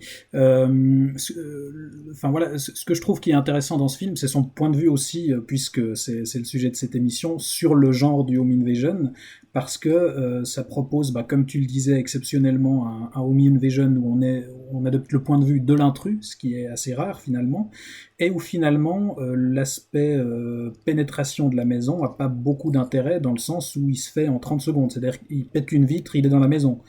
Et en fait, l'intrusion, elle va être là aussi plus psychologique ou symbolique finalement, parce que les propriétaires du lieu, ils opposent aucune résistance et leurs personnages sont assez réduits, on va dire, mais le tueur lui-même, il va littéralement pénétrer leur sphère privée, puisque quand il arrive, le fils handicapé le prend pour son père, et en fait, il va plaquer ses propres traumatismes familiaux, le tueur, sur la famille qui l'assaille, et travailler un peu avec ça. Donc ça donne aussi un point de vue assez rare sur le genre, assez original. Et c'est aussi intéressant parce que quand tu dis que les personnages des victimes ne sont pas du tout développés, ça va dans la logique même du film que ce tueur-là, pour lui, les autres humains n'existent pas. Absolument. Ne sont pas des entités à part entière, sont juste là pour que lui les tue, pour que lui assouvisse ce besoin maladif et puis compulsif. Et ça, le film le fait aussi super bien. Enfin, vraiment, il y a une unité, une fidélité au point de vue de base et au parti pris qui est vraiment hallucinante. Ouais. On vous le conseille donc. Clairement, mais encore une fois, on vous le redit, pas forcément à mettre devant tous les yeux. En tout cas, vous aurez été prévenus. Et puis, pour compléter, donc peut-être pour nos auditeurs hors Suisse qui nous ont écoutés, pour qu'ils aient la référence donnée, Florian, donc notre ministre de la Santé, qui a déclaré donc qu'il faut aller aussi rapidement que nécessaire, mais aussi non, il faut aller aussi rapidement que possible, aussi lentement que nécessaire. Voilà. Je ne pas se tromper 1000 fois une personne. Un petit mot sur Angst. Je crois que c'est disponible sur Amazon Prime. Voilà. Ah. Voilà. Alors très bien, parce que le remaster qu'ils ont fait pour le Blu-ray est vraiment impec. Donc si c'est celui-là qu'il y a sur Amazon Prime, allez-y. En tout cas, en France, j'ai vu ça. En Suisse, je sais pas, mais voilà. Eh ben super, vous savez donc vous avez un titre de plus à voir, pourquoi pas. Voilà donc pour les 4 films qu'on voulait aborder, on va dire de manière conséquente. Il est maintenant l'heure d'ouvrir le chapitre des recommandations personnelles, donc à chacun de prendre la parole, de vous exprimer. On reste toujours vraiment dans le secteur du home invasion, mais avec des petites recommandations personnelles en quelques mots, quelques phrases, et peut-être, pourquoi pas, du débat. Je crois qu'il y en aura un petit peu. Est-ce que... qui veut commencer ? Tiens. Allez, Thibaut. moi je me lance. Ouais, Alex, vas-y. Bon, et le premier que j'aimerais conseiller, c'est un film de Michael Cimino qui s'appelle Desperate Hours, ou bien La Maison des Otages en français, qui est sorti en 1990, avec notamment Mickey Rourke et Anthony Hopkins. Alors, Michael Cimino, pour ceux qui ne connaissent pas encore, il faut absolument voir Voyage au bout de l'enfer et La Porte du Paradis, qui sont d'immenses chefs-d'œuvre du cinéma américain. Là, c'est un film un peu plus mineur dans la carrière de Cimino, qui lui aussi est un réalisateur qui affectionne particulièrement le western. Et on a Mickey Rourke qui joue un malfrat qui s'échappe de son procès, puis en fait qui se réfugie dans une maison trouvée au hasard. Et il se trouve que c'est celle d'Anthony Hopkins et de sa famille.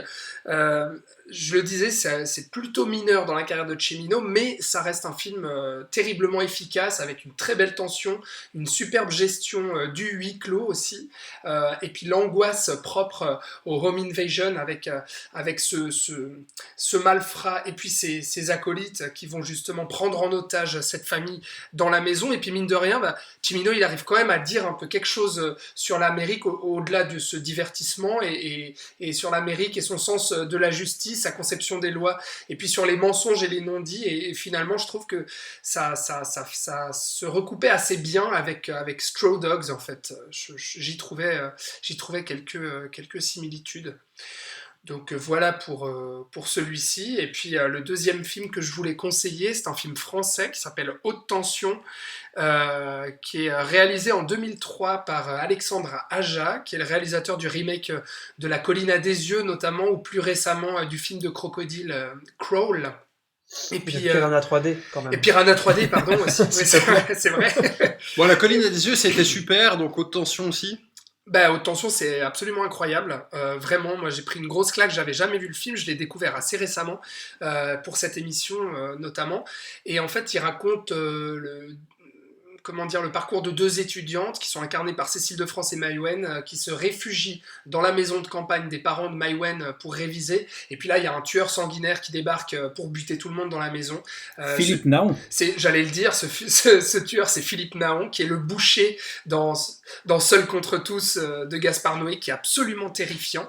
Alors c'est pas exactement un home invasion, on est plutôt dans le registre du slasher, même s'il y a quand même une partie home invasion toute la première moitié du film, et qu'à la deuxième moitié on sort en fait de la maison pour aller raconter autre chose. Et puis la finalité du film aussi ne nous parle pas spécialement d'invasion de maison, ça va plus loin que ça, mais ça reste quand même intéressant dans le genre, et puis ça en épouse aussi quelques codes, et ça reste un film hyper poisseux, gore, viscéral, sans concession, et qui est très très bien fait, très angoissant avec ce tueur, mais absolument flippant, et puis des morts aussi qui sont très choquantes, et puis qui osent vraiment, c'est un film qui ose rendre hommage à la série B, au cinéma d'horreur des années 70, au cinéma gore, et puis qui va vraiment franco de port, et puis même il y a à la fin un petit twist très habile, je trouve, qui sort du simple film d'horreur d'exploitation, justement, pour avoir une puissance symbolique assez forte. Donc Haute Tension, je recommande vraiment très fortement. Et puis Desperate Hours, si vous avez l'occasion, c'est aussi un très bon home invasion. Super, merci Alex. Je me propose de continuer puisque j'ai la parole, puisque on va évoquer deux classiques qu'on n'a finalement pas évoqué, ne serait-ce que en termes de nom, depuis cette heure et demie de tournée générale. C'est bien sûr d'un côté Halloween, qui donc de John Carpenter évidemment, hein, sorti en 1978, qui a aussi posé les bases du slasher. Si vous souhaitez d'ailleurs en savoir plus, on avait fait un épisode à l'époque du reboot de Halloween. On avait fait un épisode sur le slasher, donc je vous y renvoie, mais vraiment Halloween, la nuit des masques, un chef-d'œuvre absolu de home invasion et de slasher, avec une musique aux petits oignons. Vous êtes glacé d'effroi absolument tout le long. C'est immanquable. C'est immanquable. Ouais, c'est vraiment absolument fou furieux. Et puis, parce que là, ça fait quand même 1h30 qu'on parle de films d'horreur, qu'on va continuer à parler de films d'horreur. Il faut quand même un tout petit peu de nostalgie, un tout petit peu de Noël, un tout petit peu de magie quand même, avec un classique en tout cas que moi j'ai dû voir des dizaines de fois en étant plus jeune, et probablement vous aussi peut-être. C'est bien sûr Home Alone, Maman j'ai raté l'avion, un film de Chris Columbus, à qui on doit les deux premiers Harry Potter. Il y a Joe Pesci effectivement, Macaulay Culkin avec une dent en or. Ouais, tout à fait. Macaulay Culkin qui fait un de ses seuls rôles. C'est sorti en 1990 et c'est super. C'est une bonne comédie familiale, nostalgique, en ces temps peut-être un petit peu compliqués. Ça peut vous donner des idées. Qui a inspiré Skyfall. De quoi ? Et qui a inspiré la fin de Skyfall. Ouais. Mais en tout cas. Et Rambo 5 aussi. Et Rambo et tout ça. Ça a tout inspiré, c'est la base des home invasion. C'est la quintessence du home invasion. Ouais, c'est ça. C'est ça. Voilà, donc ça c'est super. Et puis pour rester dans le horrifique et un peu nouveau, je ne pourrais pas vous le conseiller entièrement, mais peut-être que ça vous donnera quand même une idée de peut-être jeter un œil dessus. C'est The Purge, donc American Nightmare, le premier. Oui, en français dans le texte, évidemment, sorti en 2013, qui ne casse clairement pas deux pattes à un canard, mais qui au moins lui permet de marcher sur une patte. Donc au moins ça fait que ça se tient, c'est un divertissement sympathique, qui a en tout cas un contexte intéressant. Malheureusement pas suffisamment développé, je trouve, sur le long terme, mais en tout cas Ethan Hawke avec un fusil à pompe. Donc voilà, si vous savez pas quoi faire, ça peut être divertissant, c'est clairement pas un chef-d'œuvre. Voilà donc pour mes petites recommandations. Monsieur Thibaut Ducret. Alors écoute, moi je vais prendre ta suite et recommander Maman j'ai raté l'avion 3, Maman je m'occupe des méchants en français. Non, je déconne. Non, je l'ai teasé tout à l'heure. J'aimerais recommander 2 autres Home Invasion qui, comme Hush, mettent en scène un personnage qui a un handicap et joue sur les sens. Ce coup-ci, pas avec des personnages sourds-muets mais aveugles. Le premier, c'est Don't Breathe de Fede Alvarez, donc qui s'était occupé du remake d'Evil Dead et qui avait réalisé ce film donc en 2016. Don't Breathe, c'est l'histoire d'un trio de cambrioleurs qui pénètrent chez un vieil aveugle qu'ils pensent être sans défense et donc qu'ils espèrent pouvoir détrousser assez facilement, mais en fait ce vieil aveugle il se trouve que c'est Stephen Lang, donc le méchant de Avatar, et que c'est un ancien soldat complètement taré, bien décidé à défendre sa maison, donc malgré son absence de vision, il en a à revendre, et donc là on part sur un Home Invasion hyper tendu avec un renversement assez intéressant puisque les intrus vont vite se retrouver être les vrais personnages menacés du film, puisque en fait ils ont tout bêtement décidé de braquer le mal absolu en gros. Et donc voilà, ça va se retourner contre eux et on va avoir un retournement intéressant avec un vrai film d'horreur finalement, assez tendu. Et dans le même ordre d'idée, je recommanderais aussi un film de 1967 qui est Wait Until Dark, en français Seul dans la nuit je crois. Un film de Terence Young, donc le réalisateur de 3 des 4 premiers James Bond, absolument. Bien sûr. Le monde est petit. Et oui, tu vois. On a des vodka martini sur des James Bond, allez écouter. Voilà, tout est lié. 14. Et ce film-là, c'est aussi un des derniers films de Audrey Hepburn, qui joue une femme qui a perdu la vue dans un accident et qui se retrouve par hasard en possession d'une poupée dans laquelle de la drogue est cachée. Et donc, des truands à qui appartient la drogue finissent par trouver son adresse. Et donc, ils comprennent très vite, quand ils arrivent vers chez elle, qu'elle n'a aucune idée de ce qui se trouve dans la poupée. Et voyant qu'elle est aveugle, ils décident de la manipuler en se faisant passer pour des vieux copains de son mari ou pour des policiers en patrouille pour entrer chez elle discrètement et fouiller son appartement sans qu'elle s'en rende compte. Donc là, on a aussi un point de vue assez original. C'est une adaptation d'une pièce de théâtre, d'ailleurs du même auteur que Le Crime était presque parfait, donc vraiment tout est lié. Bravo, et donc, on évoquait dans le premier épisode huis clos, tout ça. Voilà, allez donc écouter. Et donc là aussi, on a un huis clos justement hyper efficace avec une mise en scène hyper carrée comme la maîtrisait Terence Young. Donc voilà, Wait Until Dark, je recommande également. Ah, mais merci. Trop beau. Ça donne Trop envie. beau. Et Florian, qu'est-ce que tu nous as déniché en République tchèque Non, on reste en Autriche. Puisque Okay. Hank, c'est un film autrichien. Autre réalisateur autrichien très très célèbre, puisqu'il a eu notamment 2 fois la Palme d'Or, c'est Michael Haneke, qui en 97 avait réalisé Funny Games, un film donc de Home Invasion, un film à concept et à théorie, donc un autre classique du Home Invasion. Hein. Voilà, qui sort assez rapidement quand vous faites une recherche sur les internets, qui a d'ailleurs été remaké par ce réalisateur qui a fait un copier-coller aux États-Unis, qui s'appelle Funny Game US. Quelle originalité. Comme ça, c'est clair. Voilà. Et qui donc raconte tout simplement 2 jeunes gens qui vont très très poliment rentrer très très poliment dans la maison de vacances d'un couple de riches autrichiens et assez rapidement vont les prendre en otage et commencer avec eux des jeux marrants, comme son Toujours nom très l'indique. poliment. Hein. Toujours très très poliment. Avec le sourire. Avec le sourire.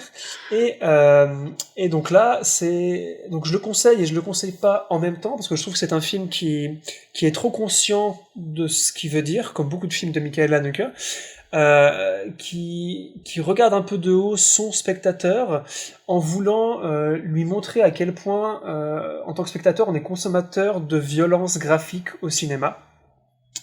La preuve avec cette émission quand même. Hein. Voilà.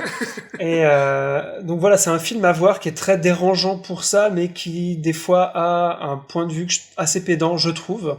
Ouais, Mais il y a un peu un propos de vieux con quand même derrière. c'est ça, voilà. Merci, je voulais pas le dire, mais voilà, Dans un l'absolu. propos de vieux Je le con. dis. Merci Anneke. Et voilà, mais c'est un film qui est dans les années 90 et début 2000 a très vite accédé au statut de film culte. Et qui est connu aujourd'hui pour ça, pour être un film provocateur, voilà. Et Mais qui est il fallait hyper en parler. choquant aussi, et hyper malaisant, quoi, comme Oui. angst un peu. Alors, je le comparerais absolument pas à Angst. Non, mais dans le malaise ressenti par le Ouais, mais spectateur, c'est je trouve. ouais, mais c'est pas le même parce que tu vois derrière ce que Haneke veut faire, tu vois. Ouais, bien sûr. Contrairement à Angst où tu peux pas en fait parce que, enfin voilà, bref. Et le deuxième film qui se passe 20 ans plus tard, qui est de notre ami Darren Aronofsky, réalisateur subtil devant l'éternel. Ce film s'appelle Mother avec un point d'exclamation, donc Mother plutôt que Mother, qui là est un vrai home invasion, surtout à la fin, qui pour ceux qui l'ont vu s'en rappellent, je pense, avec une fin dantesque au sens littéral, hein, parce que c'est vraiment infernal comme fin. Alors pareil, c'est un film qui a beaucoup divisé et que même moi j'ai apprécié, mais pas entièrement. Mais au moins d'un point de vue home invasion, c'est un des trucs qu'on a le mieux fait, je trouve, parce que tout tourne autour de ça. Et c'est aussi un type de home invasion qu'on n'a pas vraiment vu, puisque tout est symbolique, tous les personnages n'existent pas vraiment, on sait pas d'où ils viennent, et c'est une invasion assez massive, puisqu'à la fin, je sais pas combien ils sont, mais ils doivent être 500 dans cette baraque. Donc voilà, j'en parlerai pas plus parce que j'ai pas envie de trop spoiler, mais c'est un film très très subtil qu'on a beaucoup aimé, avec Jennifer Lawrence et Javier Bardem. Que tu as en tout cas beaucoup aimé. Mais qu'on aime ou qu'on n'aime pas, ça reste quand même un film à voir, je dirais, quoi. C'est Ouais, c'est ouais, quand ouais. même un C'est film une- qui teste disons que c'est beaucoup une- de choses, et c'est une c'est ça. expérience. C'est vrai, voilà, c'est une expérience, ouais. Donc voilà pour mes deux recommandations. Ouais, dont vous ne sortirez peut-être pas avec le même avis, mais en tout cas, ça a effectivement peut-être le mérite de le voir. Donc, effectivement, Mother, puisqu'il y a un point d'exclamation, de Monsieur Aronofsky. Voilà donc pour nos recours un petit peu sur le Home Invasion avant de gentiment... Si je peux juste rajouter un dernier recours. Mais fait, on est là. Vas-y, on est Parce Thibaut. que, puisqu'on est dans les films qui divisent, je trouverais dommage de ne pas le mentionner. Y a un film qui me paraît intéressant à recommander aussi, c'est The Strangers de Ah, mais oui, Brian on l'avait oublié Bertino, celui-là. réalisé en 2008, qui raconte l'histoire d'un couple qui rentre de soirée et qui est en froid parce qu'on comprend très vite que lui a fait sa demande et qu'elle a dit non, malheureusement. Et donc la soirée commence déjà un peu mal, mais en plus, ce même soir, un trio de tueurs masqués a décidé d'assaillir leur maison pour évidemment les tuer, pour changer. Et Ouais, avec ils ont ce décidé de film-là- toquer à la porte. Oui, d'abord, en demandant si Tamara est ici. Et ce que je trouve intéressant avec ce film-là, c'est qu'on a à nouveau, comme Hush, mais même peut-être plus encore, un récit hyper minimaliste, avec quand même des personnages un peu construits, puisque voilà, on développe quand même un background émotionnel avant de lancer le film à proprement parler. Très simplement, on pose ces personnages, et là aussi, ils vont être pris dans un jeu sadique, puisque les assaillants ne vont pas vouloir pénétrer la maison tout de suite, mais les terroriser à mort, jusqu'à un final particulièrement cruel, et je trouve plutôt osé. C'est clair, ouais. Et donc voilà, avec ce film-là qu'on a un petit peu oublié aujourd'hui, mais qui avait quand même fait bien parler de lui à l'époque. Qui a son importance dans le Home Invasion, hein, quand Ouais, même, ouais, hein. puis ça a aussi un peu relancé une certaine mode dans le slasher après, enfin parce qu'il a quand même connu un bon petit succès. Et je trouve qu'on a un film simple, efficace, qui a aussi connu une suite d'ailleurs assez récemment. Qui était toute pourrie, par contre, hein. Ah non, je trouve pas. Alors là, elle virait déjà plus dans le slasher pop Clairement, et ouais. coloré, moins désespéré que le premier film, mais je trouve toujours assez honnête et plutôt efficace. Donc voilà, pour moi, ça fait partie des exemples de ces dernières années de films slasher ou qui lorgnent un peu dans ce genre, qui sont respectueuses du genre et premier degré, et ça fait du bien dans une période post-Scream où on peut avoir tendance à se reposer un peu trop sur le décalage. Là, on avait des films qui prenaient ça au sérieux. Un film que Robin a adoré. Pas du tout. Voilà. Non, moi je suis passé alors complètement à côté du film que je trouve absolument pas intéressant. Pourtant, t'étais pas amoureux de Liv Tyler, toi? Non, Arwen, quand même. non. Pas du Seigneur des Anneaux, tout ça, bon. Je suis amoureux de Gollum déjà. Hein. Tu peux pas tester. Ton cœur est déjà pris. Voilà. Non. Alors en fait, moi, ce qui m'a complètement laissé sur le carreau avec ce film, c'est qu'en fait, là où Hush effectivement joue, je trouve assez bien avec le décalage de on va dire cet assaillant qui va jouer avec sa victime, sa proie, etc. Là, je trouve qu'en fait, il y a jamais d'aboutissement aux scènes de tension. C'est-à-dire qu'on nous met beaucoup de tension, puis en fait, il ne se passe jamais rien. C'est-à-dire que les méchants vont mettre des plombes, mais absolus à rentrer, ils vont rien faire du tout, ils vont courir dans le jardin, ils vont faire de la balançoire, et ce qui fait qu'en fait, au bout du deuxième ou du troisième moment de tension, tu sais qu'il va rien se passer, parce que tu sais que les méchants vont rien faire. Donc, je trouve que tout se pète la gueule parce que à la fin parce ils font que quelque chose quand même. ouais, mais bon, il a fallu 1h30 pour qu'il passe la porte. Enfin, je veux dire, à un moment. C'est un suspense lent, ça se Ouais, sent. c'est toute Non, l'idée, c'est de diluer. bah, moi je trouve que ça marche pas. Et puis en plus de ça, tous les effets qui veulent être un petit peu effrayants ou quoi sont visibles à peu près à la circonférence de la Terre.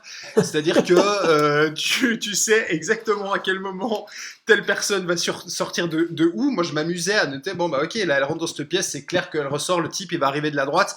Ah bah tiens, il arrive de la droite, c'est incroyable. Alors, je sais pas si c'est voulu de vouloir, on va dire, essayer de faire peur avec des clichés attendus du spectateur, mais moi je trouve que ça ne marche absolument pas. Ou c'est peut-être que tu es plus intelligent que le scénariste. Alors, peut-être, mais qu'est-ce que je me suis fait Très chier. probablement. Non mais Robin, je vais réconforter ton petit cœur et puis je vais te recommander un dernier film. Je vais te recommander de voir You're Next de Adam Wingard, sorti en 2013, Tu fais bien. où c'est une famille américaine qui est à un souper et puis d'un coup il y a des méchants masqués qui arrivent à coups d'arbalète, hein, quand même. Et puis là on est vraiment dans une pure série B hyper fandarde, on est là pour le fun, on est là pour voir des morts avec des mixeurs dans le crâne, enfin des trucs comme ça, c'est jouissif. Ça, c'est vendu, ça. C'est pas très prétentieux, c'est assez malin, c'est hyper bien fait et franchement on passe un très très bon moment devant, c'est hyper fun. Donc encore dans le Home Invasion, Your Next, c'est à voir pour un samedi soir entre potes ou en couple ou tout seul, ce que vous voulez quoi. Trop bien. Bah super. Et on vous en a donné une, comment on dirait chez nous, Flopée. une chier quand même. Une flopée. Mais avant de refermer quand même la partie la page de cet épisode, hein, on est quand même à 1h45 pratiquement, on va juste quand même donner l'occasion à certains ici présents de peut-être faire une petite recommandation complètement hors des films de Home Invasion, mais plus rattaché à l'actualité, si vous avez vu des sorties, quelque chose comme ça, puisque effectivement, malheureusement, les salles de cinéma sont actuellement fermées, mais il y a quand même des programmes qui continuent à sortir. Il y a Disney+ qui a débarqué. Il y a Netflix, évidemment, qui, eux, n'ont pas besoin de salles pour balancer leurs trucs. Donc, si vous avez des films, on va dire un peu estampillés nouveautés, les gars, c'est le moment. Alex, je sais que tu en as en tout cas un. Enfin, Oui. c'est même une série. Voilà, c'est pas un film, c'est une série. Est-ce que vous avez regardé Tiger King sur Netflix, les amis? Mais non. Mais alors, c'est la série dont tout le monde parle, alors, mais que faites-vous? Vous n'avez pas vu les mèmes On passer n'est sur pas à la page. Internet? On regarde des Home Invasion. C'est Voilà. ça.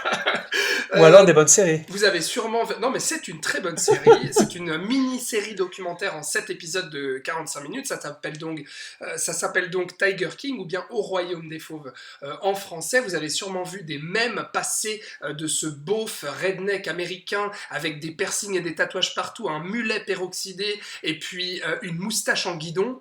Eh bien, cet homme-là, c'est Joe Exotic. C'est un patron de zoo aux États-Unis qui a été éleveur de tigres et puis qui a vendu des tigres dans tous les zoos d'Amérique et puis qui est accusé aujourd'hui de la tentative d'assassinat envers une femme qui menaçait son empire, qui est une femme à la tête d'une association qui venait en défense aux animaux exotiques et notamment aux félins et puis qui condamnait en fait, enfin qui dénonçait les pratiques illégales en fait de cet homme éleveur de tigres. C'est hyper fun, c'est absolument surréaliste parce que on a l'impression enfin tout est une histoire vraie et c'est tellement rocambolesque et plein de rebondissements absolument inattendus et vraiment surréalistes, surtout pour des Européens qui voient des rednecks américains se tirer la bourre. Enfin bref, voilà, c'est absolument à voir, parce que même un film aurait adoré un scénario pareil, aurait adoré écrire un scénario pareil.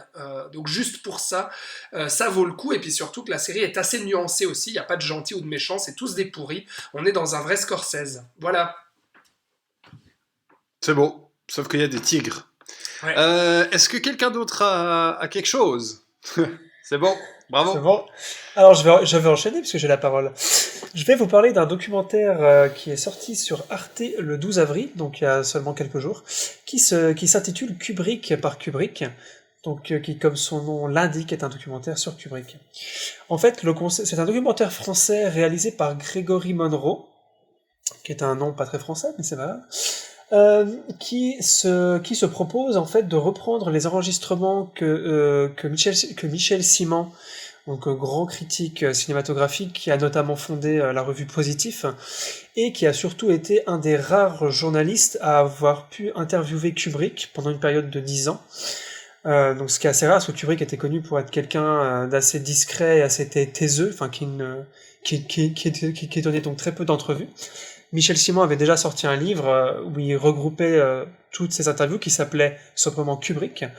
Et donc ce documentaire propose d'entendre les enregistrements donc de ces interviews et donc d'entendre Kubrick parler. Le documentaire dure 1 heure et 1 minute, donc est très court. Et ce qui est très intéressant, c'est que moi je me suis rendu compte que c'était la première fois que j'entendais la voix de Stanley Kubrick. Et parce que Kubrick a une image de dictateur et de grand génie, il est considéré par beaucoup comme étant un des, voire le meilleur réalisateur de l'histoire du cinéma, enfin c'est quand même un des plus grands. Et ça ouvre une porte en fait vers l'homme en fait, en tout cas l'homme de ce qu'il voulait dire dans ses films. Il a beaucoup de propos philosophiques, mais aussi beaucoup de propos sur comment lui expérimente la construction d'un film, comment faire un film, quel est son processus.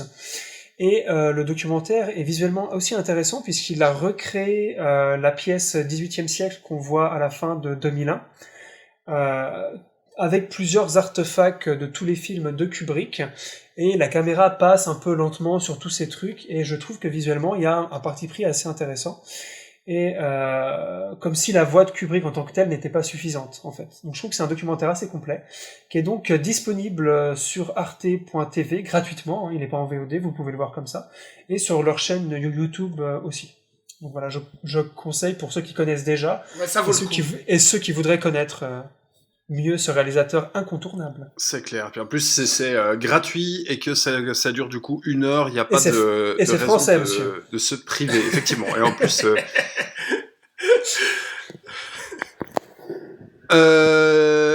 Thibaut.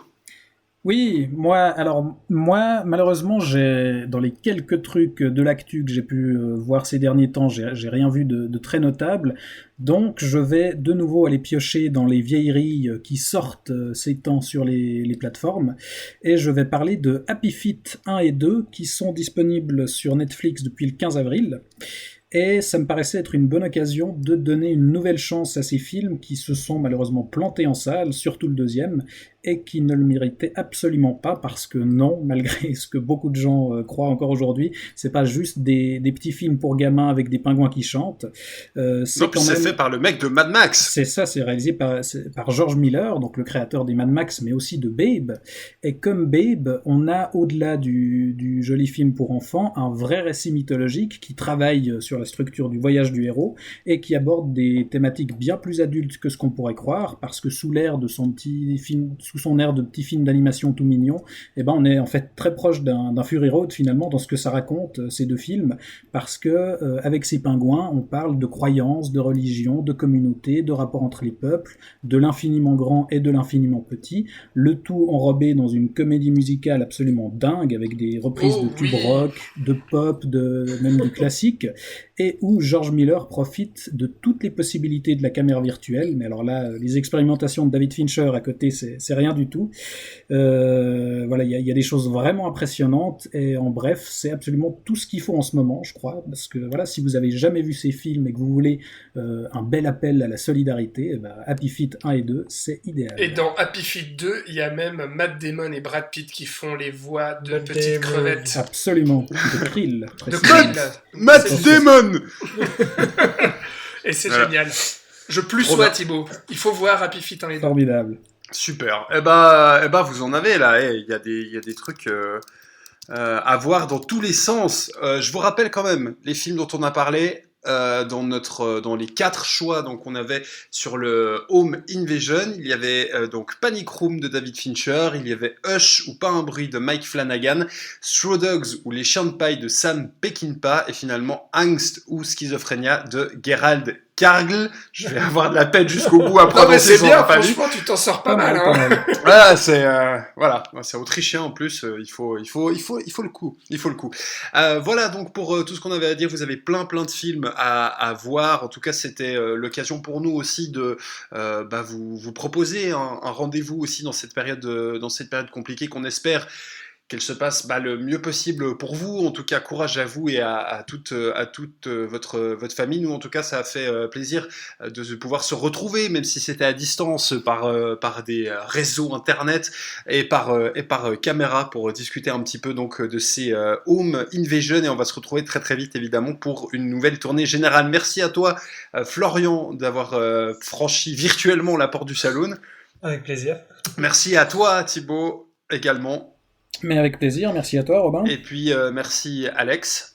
Merci à toi Robin surtout. Et puis qu'est-ce qu'on promet à nos auditrices et nos auditeurs, que la prochaine fois on fait une émission où on parle de films un peu plus légers et réconfortants. Peut-être. Parce que Peut-être. là entre On le huis verra. clos et le Genre- Home Invasion, on a du lourd là. Voilà, genre les films catastrophes. Voilà.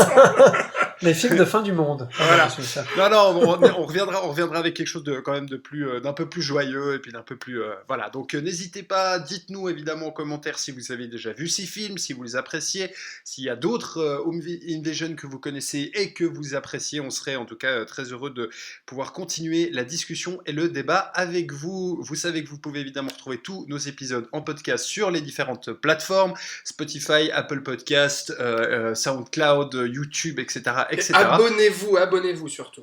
Ouais, exactement, pouce bleu, cloche, abonnez-vous, tout ça, avec grand plaisir. Portez-vous bien et à très bientôt dans le saloon. Ciao, ciao. Ciao. Ciao.